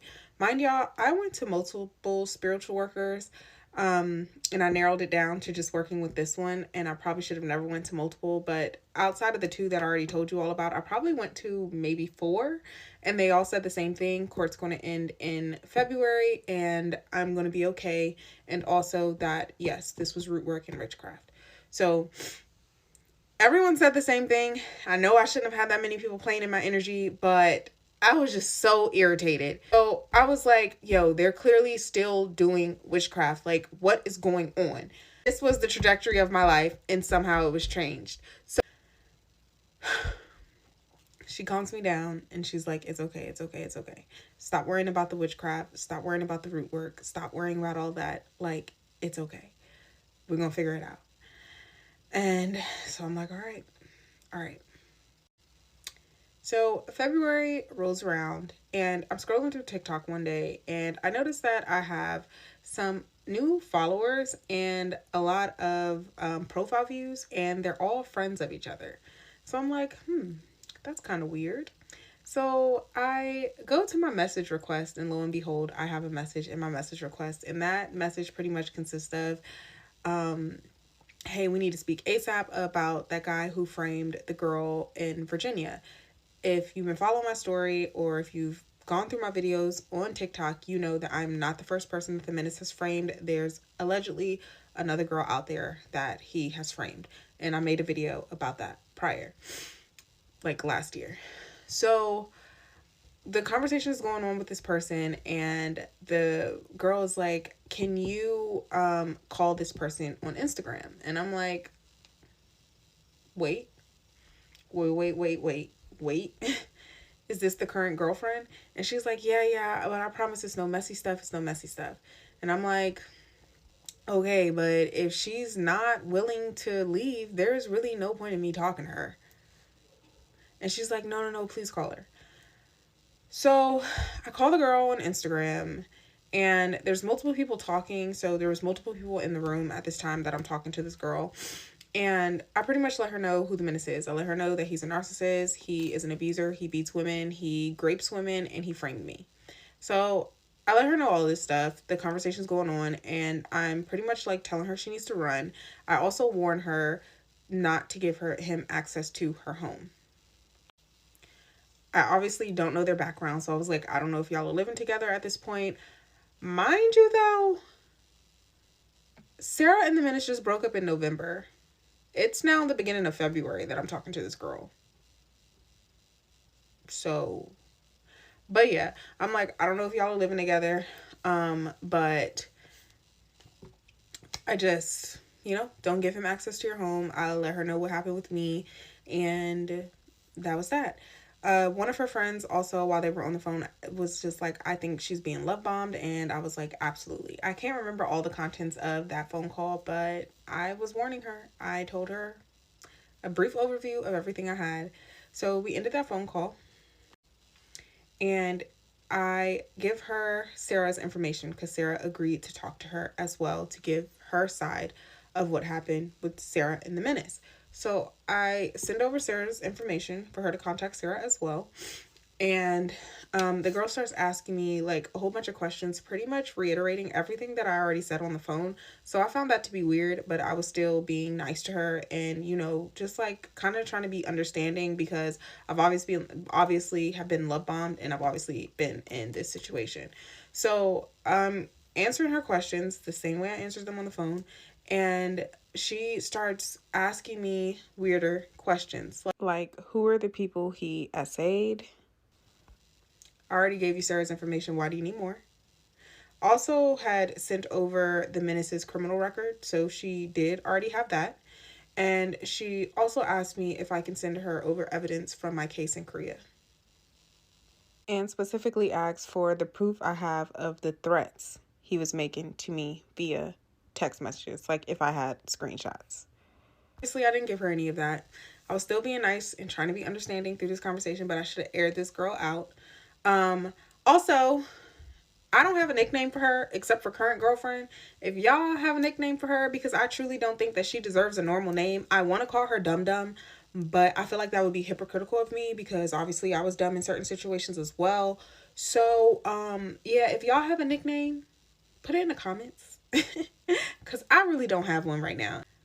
So that's going on. I also asked her how long she's known the Menace or how long they've been dating. And she tells me 2 weeks. They've known each other for 2 weeks. Actually, she said like 3 weeks, but I found out it was more like 2.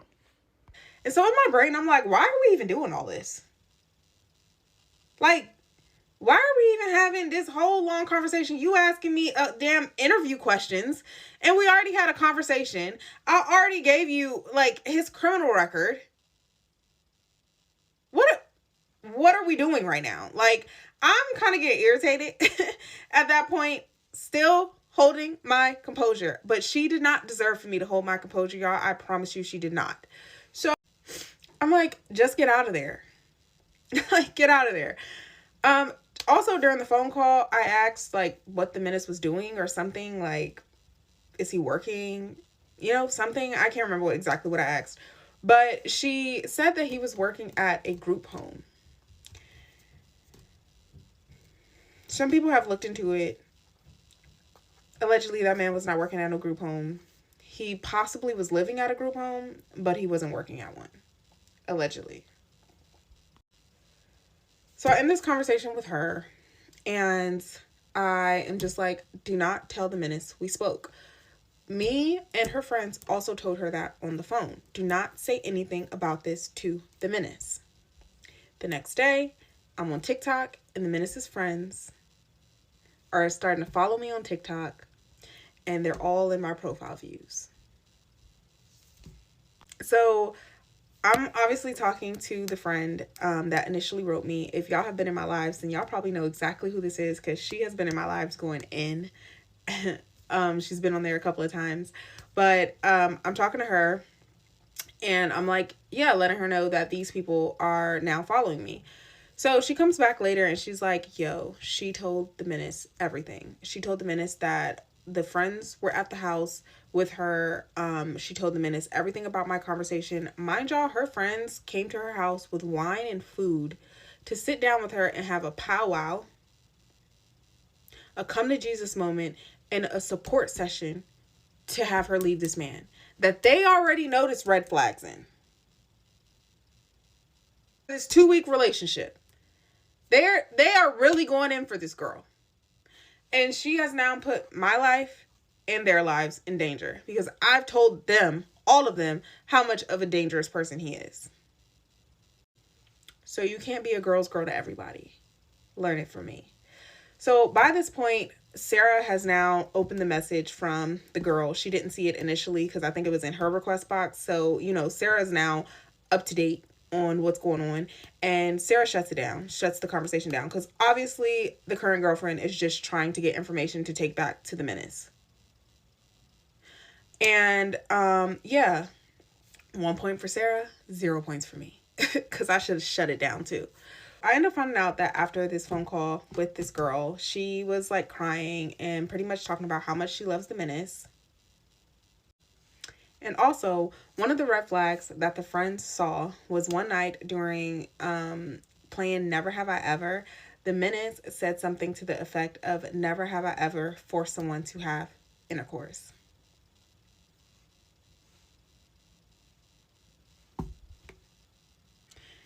And laughed about it. That was his never have I ever joke. And then I follow up with telling her that he grapes people. And her response is that he's never graped her. She slept with him and he's never graped her. I don't have nothing more to say about that girl. Anyway, come up with a nickname, please. Part 39 of how I was framed for smuggling drugs in a foreign country, the Menace Saga. So before I jump into this next set of trial, I wanted to close out the story with the frat brother. So the frat brother, the whole time that I was in Korea, he would always invite me to his home. He would always like just say things like, oh, like come over, come watch football with me. You can always come over, da da da da. Like consistently invited me to his house, and I would always kind of brush those invites off and be like, oh yeah, my mom, like she likes football. Maybe we can both come over, or yeah, maybe you can watch football with my mother. The frat brother, as I've said before, is old enough to be my father, and he looks old enough to be my great grandfather. Ancient as fuck. So one time he invited me to a kickback at his home, and it was pretty much a kickback with like a lot of our coworkers, the black people who worked on base. with me, and I was like, okay, let me go over here. Like, let me go over here because I know I'm gonna probably need this later. So I went over to the frat brother's home, and I made sure that I took pictures. I just took pictures of the party, like, oh, we're taking shots. Let me get a boomy. Let me get a picture. Oh my God, y'all, pose for the picture. And I was making sure that I had the background of this home in my photo album. So I did that. Also, during like some point during this story, there was a guy on base who was trying to pursue me, and he ended up letting me know one day. He was like, I was really skeptical of pursuing you because the frat brother told him that the Menace and I were working on things and we were working things out and not to talk to me. Y'all, this is months and months and months after I left the Menace. This is after I talked to Sarah. So by this point, this is after the Menace has already been put out of my house and put out of someone else's home. And you mean to tell me I'm trying to work things out with him and you're stopping people from talking to me? Like, the frat brother was just out here lying, y'all. So during this time, people would also come up to me and pretty much ask me what was going on with me. And they would pretty much tell me that the Menace's frat brother was spreading my information and telling people that the Menace was framing me in Korea. Like, he would say something like, oh yeah, he's trying to put stuff off on her because she broke up with him and blah, blah, blah, blah, blah, blah. So you knew this information. Either the Menace told you the truth and told you what he was doing, or you figured it out. And you at no point was like, hey, I know you're in this pickle. Like, let me help you. I have information that would be good for your case. Let me help you. Like, I'm about to lose my entire life behind this man. And at no point. So as time went on and as I was communicating with Sarah, Sarah started opening up about things as our conversations went on. And Sarah met the Menace in Korea. She met him at the boat party that I mentioned before. And she let me know that she did go to the Menace's home in Korea. And so I was like, oh, do you have pictures or do you know whose home you were at? Blah, blah, blah, blah. And she ended up sending me pictures from the home she was in Korea. And lo and behold, obviously, it was the frat brother's home that the Menace was staying at. So when the frat brother called me after the boat party and was like, I didn't even know y'all weren't together. I didn't even know anything was going on with y'all. I didn't see you at the boat party, and I thought that was weird. The Menace was staying at his house before that. So he knew. He knew the whole time. After the Menace left Korea, the frat brother also ended up moving into my apartment complex in Korea. And yeah, he's just been weird ever since. Once I completely had evidence that the Menace was staying with him, I just cut him off completely. I stopped speaking to him. Like, hello, goodbye, none of that. I just will walk past him. He called me one day and asked me what he did to me, and I was like, I don't know, what did you do to me? And then I changed the conversation to a work conversation because I actually needed something from his office. So that was pretty much that. I haven't really spoken to him since. He does do weird things. Like, if he sees my car somewhere, he'll come up and park right next to me. I've been sitting in my car at like some points and I've seen him just staring at me, and it's like this really nasty, I want to say demonic looking, like Joker kind of look. I don't really know how to describe that, but kind of like the same looks that the Menace was giving me when I was putting him out of my home and he was pretty much running the police.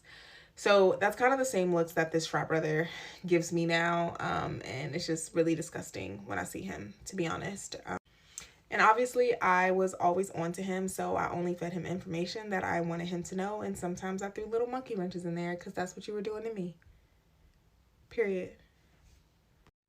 Also, once this was over, people did mention to me that the frat brother had mentioned something or said something along the lines of wanting to date me, talk to me, or whatever. He probably just wanted to F me because the Menace was showing him videos of me that were taken without my consent. So also, At one point, before I like completely knew that the menace was staying at his home, I went to his house to pick up tickets for something that he was selling tickets for. And my intent was to just go there, get the tickets, and leave. But he didn't greet me at the door with the tickets. He was like, "Oh, come in," like da da da da. Um, and so yeah, I went in and we were just chit chatting it up, talking, and he was, giving me the tickets and giving me the information for the tickets. And as I'm in the house, I realized that his pants are unbuckled and unzipped. So that was kind of uncomfortable, to say the least. But yeah, that's the end of the story with the frat brother. The menace was staying with him the entire time. So every time the frat brother hit me up, tried to get information, or was trying to ask me how I was doing and trying to act like he was genuinely concerned about me and my well-being, he was just getting information to take back to the menace.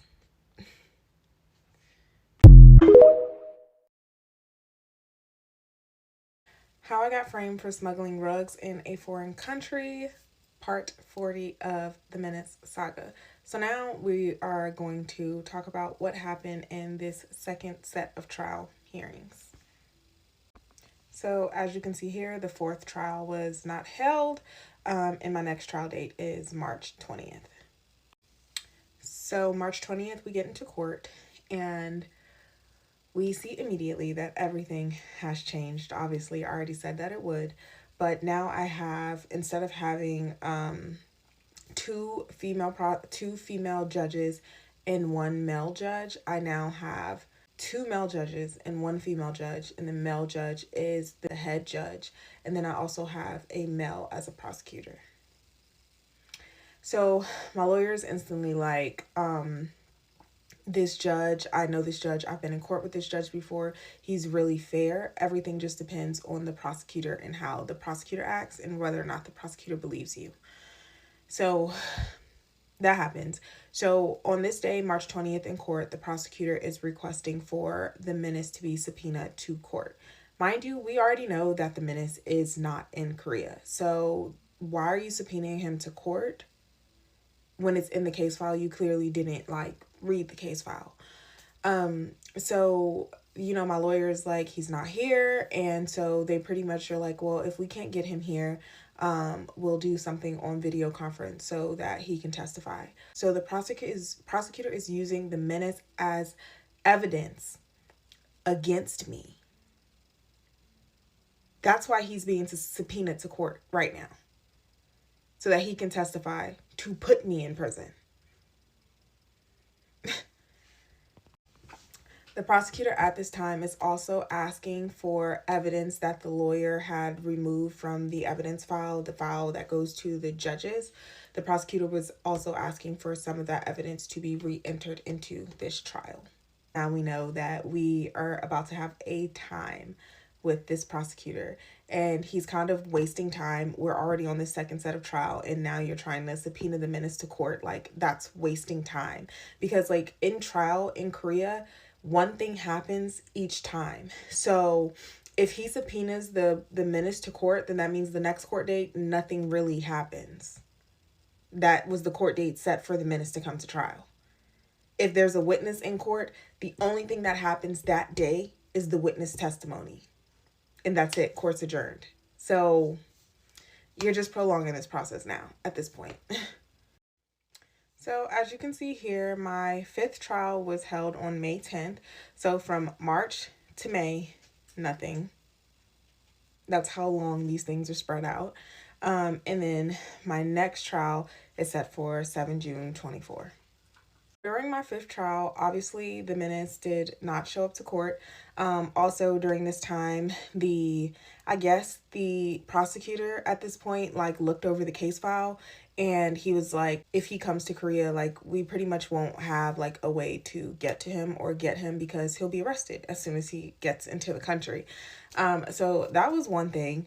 And the prosecutor could not get in contact with the menace. So that was another, so they couldn't set up a video call or anything. So during this court date, they asked me if one of my witnesses could come from the United States to Korea. The judges asked for this. And then my lawyer kind of went back and forth and was like, okay, well, what about a video conference? Why can't we do a video conference? You know, to save money. And so the judges were like, okay, yeah, we'll look into that. After this court date concluded in May, my lawyer came back to me and was like, they can't do a video conference. You have to fly that witness out from the United States into Korea. And so at this point, I'm like super irritated because what do you mean you can't do a video conference? You were going to do one for the menace, for the prosecutors, but you can't do it for me. Now I have to come out of pocket to fly someone overseas. And at this point, like I was starting to realize that a lot of everything that they were doing was kind of like a money grab from Korea. Like even with my lawyer was supposed to go to the police station and get them to do forensics on my email. She was asking me for a couple of extra dollars just to go to the police station to do that. A few thousand extra dollars, not a couple extra dollars. So from here, I talked to an attorney from the States, and she was saying that I need to somehow prove that I wasn't in the same location. And she was like, can you somehow prove that? And I was like, oh my God, yes, I actually can. I took screenshots of the logins from the day the menace was sending emails from my email account. So I got those screenshots, and obviously, thank God, you know, my mom ended up coming in that day because I was hours away from the menace the whole time he was in my email. So my email on my current device was hours away from other logins that he had logged in on my computer. So that ended up helping me in court. I was like, it's a money grab. The translator was consistently asking me for things, like just consistently pulling on me. And also the translator had this thing where she wanted me to stay in Korea for 5 years. So she was consistently adamant, like, if we work on this, if we work really hard at this, will you stay in Korea? I want you to stay in Korea. Will you stay in Korea for the full 5 years if we work on this for you? Obviously, I'd be like, yeah, of course, but fuck no, I'm trying to get out of here. So the translator was literally trying to control me, and I think she was just like, honestly, a new narcissist that entered my life, but I absolutely needed her at this time because I needed them to work on this, and I needed to get out of this and get out of Korea. So everything surrounding this situation became a money grab from Korea. Yeah, I get a call from my lawyer, and my lawyer's like, yeah, you have to fly someone out here. So I flew someone out here. They requested a specific person, and I flew that person to Korea. Paid for the round trip, everything, made sure that person was comfortable, groceries, the whole nine, just made sure that that person was comfortable in Korea. So that was May 10th, and that person was had to be here by June 7th. So I literally had like 3 weeks to plan this by the time that they told me that they weren't doing a video conference. So I did have to fly one of my witnesses out, and I'm not going to say too much about who that was or anything. I can't say that right now, but just let y'all know there is content that was made during that time. So that will come out a little later when it can, but I cannot put that content out right now because, yeah, stick around for that for later. But June 7th rolls around, and that person flies into Korea, or I think they got here maybe around like June 5th or something.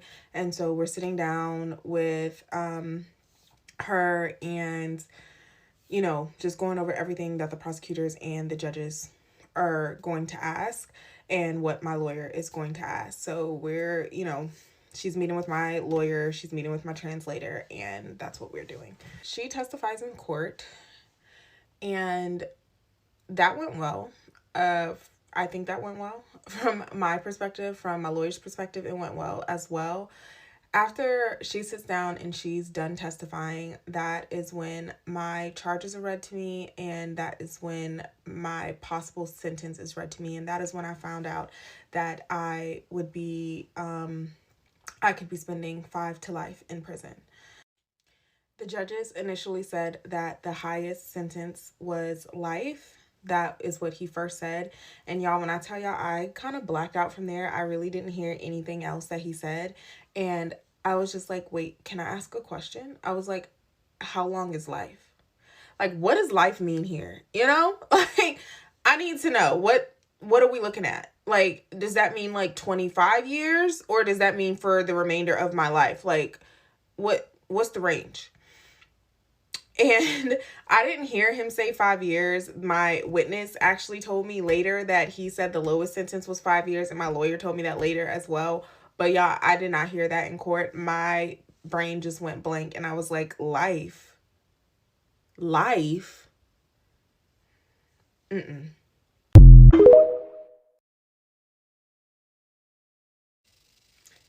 How I was framed for smuggling rugs in a foreign country, part 41 of the Menace Saga. So after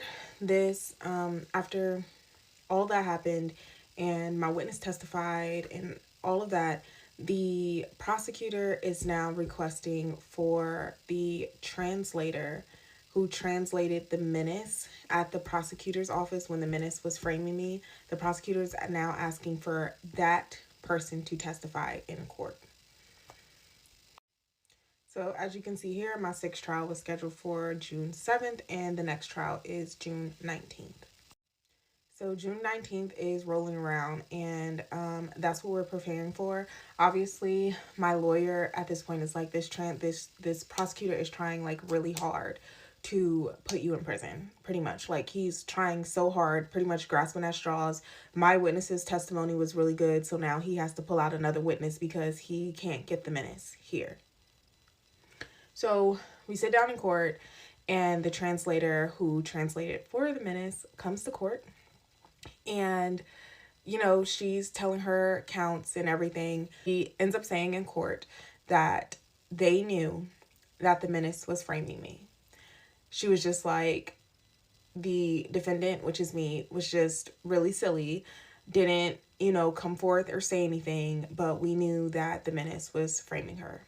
And so the judge, like, asked her to repeat that multiple times. They were like, who was framing who? The girl was framing the boy, or the boy was framing the girl? And this witness, who was the witness there for the prosecutor, sat there and she was like, the boy is framing the girl. We knew. We talked about it. And so that kind of like pretty much dismantled the prosecutor's case, and that was his witness. So after this, the prosecutor is requesting to the judges, because the prosecutor can send in what they recommend. The prosecutor requests that I receive 5 years in prison for these crimes. And so my lawyer and myself, we left this courtroom and we were extremely pissed, because like, it was just, my lawyer was kind of like, I don't understand how things like got this bad. How did things go this way? So as you can see here, my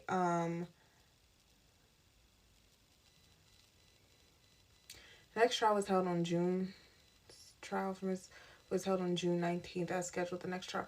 Somewhere in here, I missed an email, because it says the next trial will be sentencing on July 10th.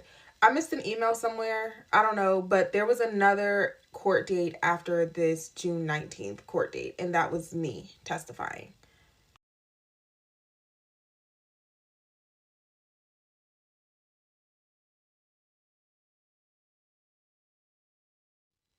But yeah, so at this point, the prosecutor is still arguing that I'm lying, that I should get 5 years in prison for this, and that's pretty much what's happening. And so we leave that court date, and we're kind of like, we don't know what's going to happen. We have absolutely no idea what's going to happen. Obviously, go brief my supervisor on what's going on at this point.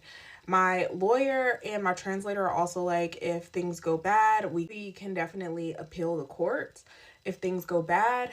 And I just went and I briefed my supervisor, and I was like, I'm not going to lie to you, sir. I don't want to go through this again. I've already gone through trial twice. I don't want to appeal anything. If things go bad, I will resign. I will go home. Like, I don't want to appeal the courts if this doesn't go well. So now that's pretty much what I'm briefing, because this whole time everything was going well. Like, I was briefing to my supervisor that things are going well. We think we're going to win, you know, blah, blah, blah, blah. And so at this point, I was just like, yeah, I don't know. Also, I throughout this whole situation was like, you know, what happens if I do get a guilty verdict on bringing my prescription here, and my leadership is like, nothing, you didn't break any US laws, so nothing happens. If you get guilty on that, you'll be fine. So the whole time I was kind of really fighting for the fent issue, because I really didn't care too much about the Adderall in my prescription medication issue. Like, I was just like, you know what, if me, you know, being involved in this, lying for the minutes, doing all this stuff, if I have to take that fall for my prescription, then I'm okay with that. I can deal with that as long as I don't get jail time. I can deal with that. So that was kind of like, you know, just me holding myself accountable. Like, you know what, I'm okay with that. So that's where we were now. So obviously, I go back to my spiritual worker and I update her on things. And so she's like, okay, give me all the names to the people in the courts. So, you know, since the Menace and his people are working witchcraft over my court case, we can do the same thing. Uh, so I gave her that, and pretty much it was because we knew that the female judge believed me. It was just about her convincing the other judges to believe me as well, or to not, you know, put me in prison for these things. So it was like, that's pretty much what the work was done on, for the female judge to convince the main judge, the one that was making the ultimate decision over my life, on, you know, that I'm not the one to set an example for in Korea for this fent situation. So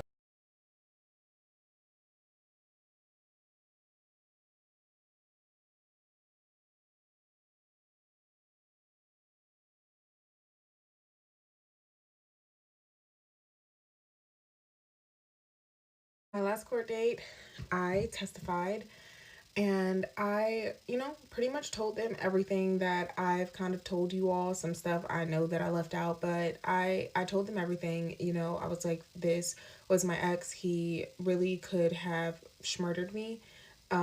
He was very abusive throughout our relationship, and mentally and physically. And he was on rugs. I was like, as you can see from the case file, as you can see from the evidence, he is the person that was on rugs. Mind you, I had sent in video evidence of him being on rugs. I sent in a lot of things, and people from his past also wrote statements about him being on rugs as well. So I was like, you know, I'm really sorry that this happened, but please give me another chance at life. I really like worked really hard throughout my lifetime to build what I have, and this has just completely been, you know, so terrifying. This whole experience in Korea has been so terrifying, and I'm so sorry that this happened in your country. I really truly wish that I could go back in time and change things and never have brought the menace into Korea. So that was pretty much, long story short, of what my testimony was. And then the next date was sentencing. How I was framed for smuggling rugs in a foreign country, part 42 of the Menace saga. So, sentencing. I go to court for sentencing on July 10th. Also, y'all, I just wanted to clarify some things as well. When I first started this story, I was obviously still going through trial. You can tell from the days that I posted those videos. So when there was a pause break, I was still going through trial and didn't want to talk about what was going on in Korea until trial was over. At the time that I was posting those videos, I knew that trial was coming to an end soon, so I went ahead and started the story and then had a pause in it till trial was over. And then that's when I pretty much resumed telling this story. So just so you all have that timeline. But I walked into court and I'm standing up there for sentencing. The judges were, they started off and they were like, from the Menace's testimony, which the Menace gave a testimony to the prosecutors prior, they were referencing that, and they were like, the Menace's testimony proves that you were involved in smuggling fent to Korea. And so, y'all, when I tell y'all, when he said that, my heart sunk to the floor. Like, oh shit, this is going bad, this is going bad, this is going bad. And so he ended up turning that around and he was like, but from your testimony, from your witnesses, and from, you know, everyone else involved, and he listed off some of the evidence that I had in my case file. He was like, it is clear to us that the menace was lying. So in the case for illegally smuggling fentanyl into Korea, not guilty. And I was like, thank you. Thank you so much. Like, I could have literally cried, okay? And so he goes on to the Adderall and he says for the case of smuggling Adderall into Korea, from your education, from your work experience, from your job, we can tell that you're not a dumb girl. You could have easily researched whether or not Adderall was illegal in Korea.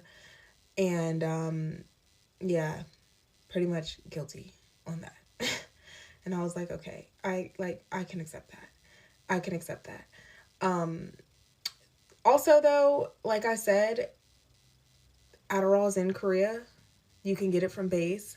So I think, like, if my lawyer, she was a good lawyer, but she just didn't know the SOFA regulations. And I think if she knew the SOFA regulations, she would have been able to fight that a little harder. Like, she would always try to get me to look up the SOFA regulations to fight my case. And I was like, no, here's the regulation. You look it up. Like, you're the lawyer. Why am I finding stuff for you? And like I said, I wasn't really worried about that and I wasn't really working hard on that. So that's what happened. I got not guilty on smuggling fent into Korea, and I feel like they felt like they had to give me something. So they gave me a slap on the wrist and they gave me guilty for smuggling Adderall. So I was sentenced to 2 years in prison. And that prison sentence was reduced to 3 years of probation. How I was framed for smuggling drugs in a foreign country, part 43 of the Menace Saga.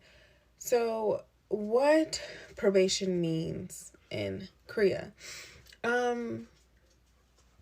I don't have a probation officer. I don't have any of that. I pretty much just can't get in trouble for the next 3 years. Also, if I want to leave and re-enter the country, I have to ask Korea for permission to do that. Obviously, before this trial and everything happened and I ended up having to shell out additional funds, my initial plan really was to resign from my position and go home immediately. But since this next set of trial and kind of everything surrounding it, I ended up having to shell out more money. I just was not completely prepared to leave the way that I wanted to. So I decided to stay. I want to go home. I want to visit my family. I do want to do all of that, but I just don't trust Korea to uphold their end of the bargain if they do say that I can return to Korea after leaving to go visit the United States. Because of everything that I went through, I just don't trust that, so I haven't left yet. My contract is up in February, so that's when I'm going to leave. I am just, at this moment, saving up money and plan to get out of here then. Also, after the final trial date, my lawyer was consistently telling me that I need to appeal for the decision for my prescription medication, and I was just like, no, I have no reason to appeal. That makes no sense. It doesn't hurt me in any way. No. And they pretty much begged me to appeal, and obviously me appealing would mean that the lawyer gets paid again to go through trial again, and my entire time being in Korea would mean that I would be on trial because, as you can see, trial takes a long time and it takes 5 to 6 months. So also during this time, they were trying to convince me to appeal, and they were saying that the lawyer could write a letter to the courts. If I appeal, the lawyer can write a letter to the courts and request that I go home to visit my family. So obviously I was pissed, because you mean to tell me that that was an option this entire time, and all this time that I've been asking to go home to visit my family, you all have been saying no, that it's not possible. And now all of a sudden, if I appeal the court, now it's possible? No. Yeah, that's where we're at. I'm just preparing to leave in February. And I can't get in any more trouble, but I don't do anything in Korea anyway to get in trouble, so that's what it is.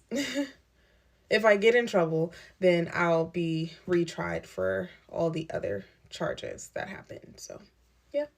Now we're going to get into some of the evidence and the documents from court. So here is one of the court documents, and I'm going to keep scrolling, but you can pause to read. But basically, it is talking about how the Menace's statements are inconsistent or contradictory. And it also talks about how the Menace said during his meeting with the prosecutors that I got into his email and got his father's personal information and forged his father's medical documentation. But then it goes on to say that's pretty much impossible, because how would I know the day of his date of birth, date of death, reason for passing? Like, there's no way I would know any of that without the Menace.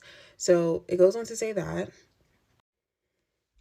So this is talking about the Menace's statements in the prosecutor's office, and it talks about the text messages that I mentioned. And it said, in the prosecution meeting, the Menace said that he had never given me painkillers or Fent, but then also turned around to submit text messages that asked me, did I want perk? So they finally saw this and realized this, and yeah. It also goes on to say that the Menace said that I took Fent regularly and that I had given him Fent. So yeah. I blocked out a lot of the information because it is talking about witnesses' statements and people from his past, and it would be identifying information if that was in here. So that's why a lot of that information is blocked out, just to protect those witnesses. But yeah, it's also going on to say that he clearly was involved in illegal rug activity because he was arrested for it prior to coming to Korea and also after leaving Korea. It also talks about how my doctor also submitted statements for me as well. And my doctor pretty much said that I have never been involved with rugs. And I have been with that doctor since I believe like 2016 or 2015. So that's also there. Can the Menace's doctor say that? I doubt it. So you can pause to read, but this one pretty much talks about how it is strongly suspected that the Menace gave me Fent as Percocets. And it also goes on to talk about the incident, the other court case that we had in Korea where the Menace broke into my home and stalked me and stole things from my home. And it also just goes on to say that the Menace has pretty much been lying since he arrived to Korea. Also, y'all, this was translated in a translation app. So a lot of the times when it says he, it's referencing me. I'm the defendant. But it says he a lot when it should say she. Their translation doesn't translate to she. So, also. So, this one is pretty much talking about when we arrived to Korea. And it's talking about the Fent being found in my bag. And it's pretty much saying, like, if I had known that I was doing something illegal, I had time to throw things away, to get rid of things, or to leave the airport. But my actions at the airport did not prove that I knew I was doing something illegal. So me waiting in the waiting area, going back into the airport and, checking on him and everything, it just doesn't make sense that I would do that knowing that I was doing something illegal. So that's pretty much what this is saying. And then it's just like, in conclusion, there's really not enough evidence to prove that I committed a crime.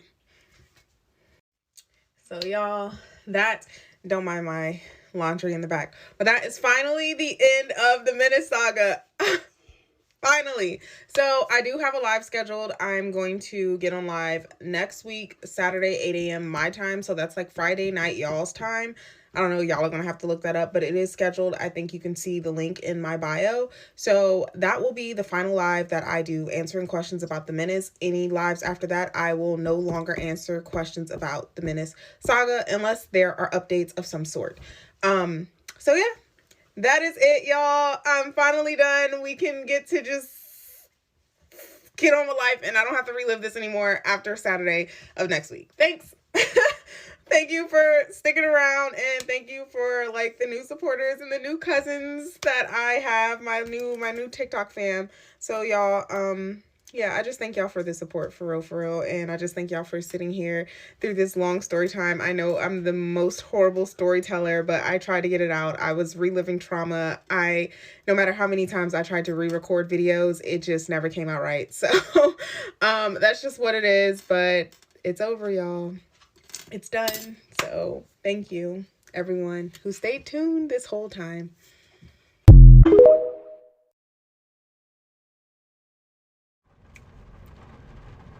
So y'all wanted to know who the Menace is, and here's the reveal. I told myself I was never going to post the reveal. I told y'all I was never going to post the reveal, but my intuition has been screaming at me these last couple of days to post this reveal. It's actually been kind of telling me to post everybody, but I don't know if I'm gonna do that. But I'm trying my hardest to follow God and to follow what He needs for me to do in these times. Stay tuned to the end because I will be showing additional photos. But here we go. This is Dennis McKinley King Jr. That is my home in Washington, D.C. that he has gone off to lie to other people and tell them that that was his home in Washington, D.C. If you look back on some of my older videos, you can see when I moved into that home, and you can see me doing an apartment tour because that was my dream apartment and I had finally reached that milestone in my life. This is another photo of Dennis McKinley King Jr. This is a photo from the day I was great by Dennis McKinley King Jr.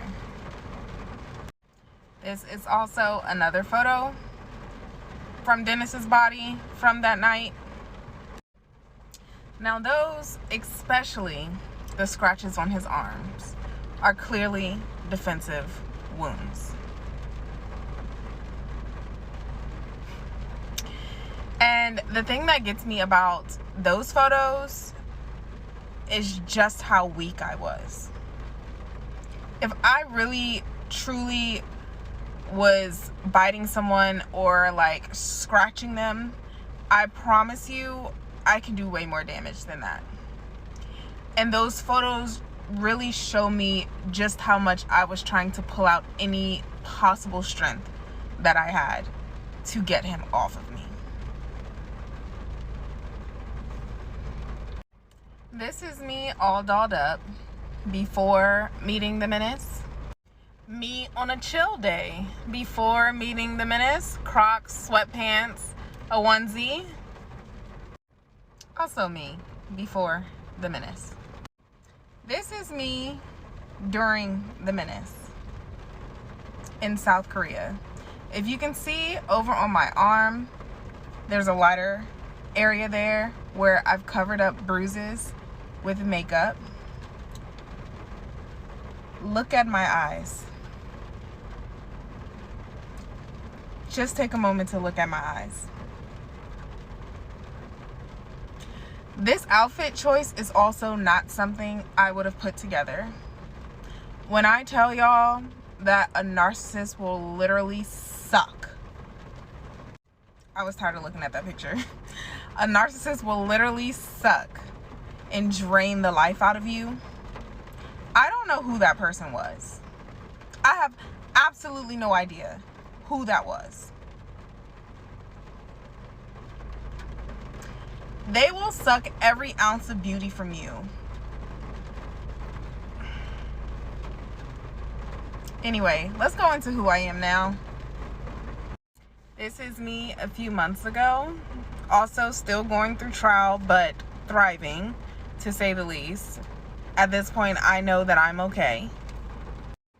This is me on my birthday, just a couple of months ago. I don't know why I'm being led to reveal this and reveal his name, but I am trying to walk in the path that God wants me to walk in. I'm trying to do what I feel like he is telling me to do. So that is DJ or Dennis, whatever you may know him as. That is the man who literally wreaked havoc in my life and others.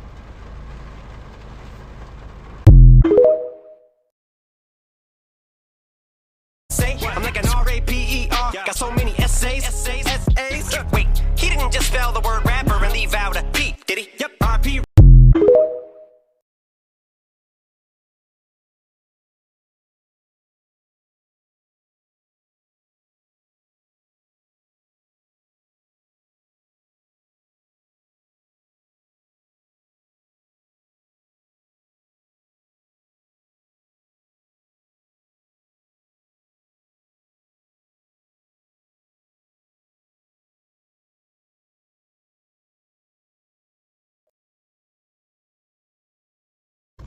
Y'all, so I wanted to clear up this common misconception or misinterpretation that people have on my story over in the YouTube community. There are multiple people doing commentary on my story, and I've seen multiple people say that I was dumb because I was warned that he raped women in the beginning. That's completely false information. That is untrue. By every stretch.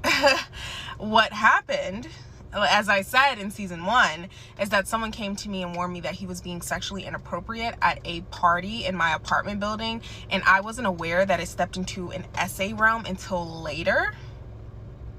And that beyond what the first girl said, I found out later that he went into a restroom and whipped his Peter Weeder out in front of a girl in a restroom. And that's what I was talking about. Also, the sexually dancing with people who may not have been receiving it well. Like I said, I was told that that was all a lie. But that could also be considered essay. Essay is a wide spectrum, and it doesn't just mean grape. It can go from touching someone inappropriately all the way up into grape. So I just wanted to clear that up. I think that some people are just watching commentary from YouTubers and taking YouTubers' commentary and running with it rather than coming to my TikTok and actually watching my stories and gaining their own perspective on things. So yeah, I just wanted to clear that up because it seems like that's spreading, because I didn't only hear one YouTuber say that. I've heard multiple, and that's just not the case. It's not true. That's all. Also, the way y'all are victim blaming me for going through a grape is sick. Everyone who's victim blaming me for that is sick in the head. I mentally was not there, and I said that in my story. I said that I couldn't remember. There are also people victim blaming me like she stayed with someone after she was raped. Yeah, I did, but I also explained how my brain was not there. I mentally was not there. Have y'all ever, the only thing, it's so crazy because after the situation I rewatched like Precious, and I just understood that movie in such a different way watching it as an adult. But when Precious was being raped by her dad, her brain went to like a space where she was on stage, I think, singing and stuff like that, instead of her being mentally present in that moment of when she was being abused. And that's the only thing I can like equate that to, is that mentally I was not there. So to sit here and be like, oh, like she was warned about being raped and she was raped and she still stayed. The first instance isn't true. The second thing, I was not there. I was trying to mentally comprehend what happened. I've also seen people say that I am lying about not being able to remember that I was raped that night. And I think y'all are talking about my story, having commentary on my story, without being able to mentally grasp what happens to a survivor of abuse or a survivor of SA. Y'all can't grasp it mentally, and you haven't gone through that experience to be able to grasp it. And I don't wish that experience on you, but you're talking about something from a lens of no experience.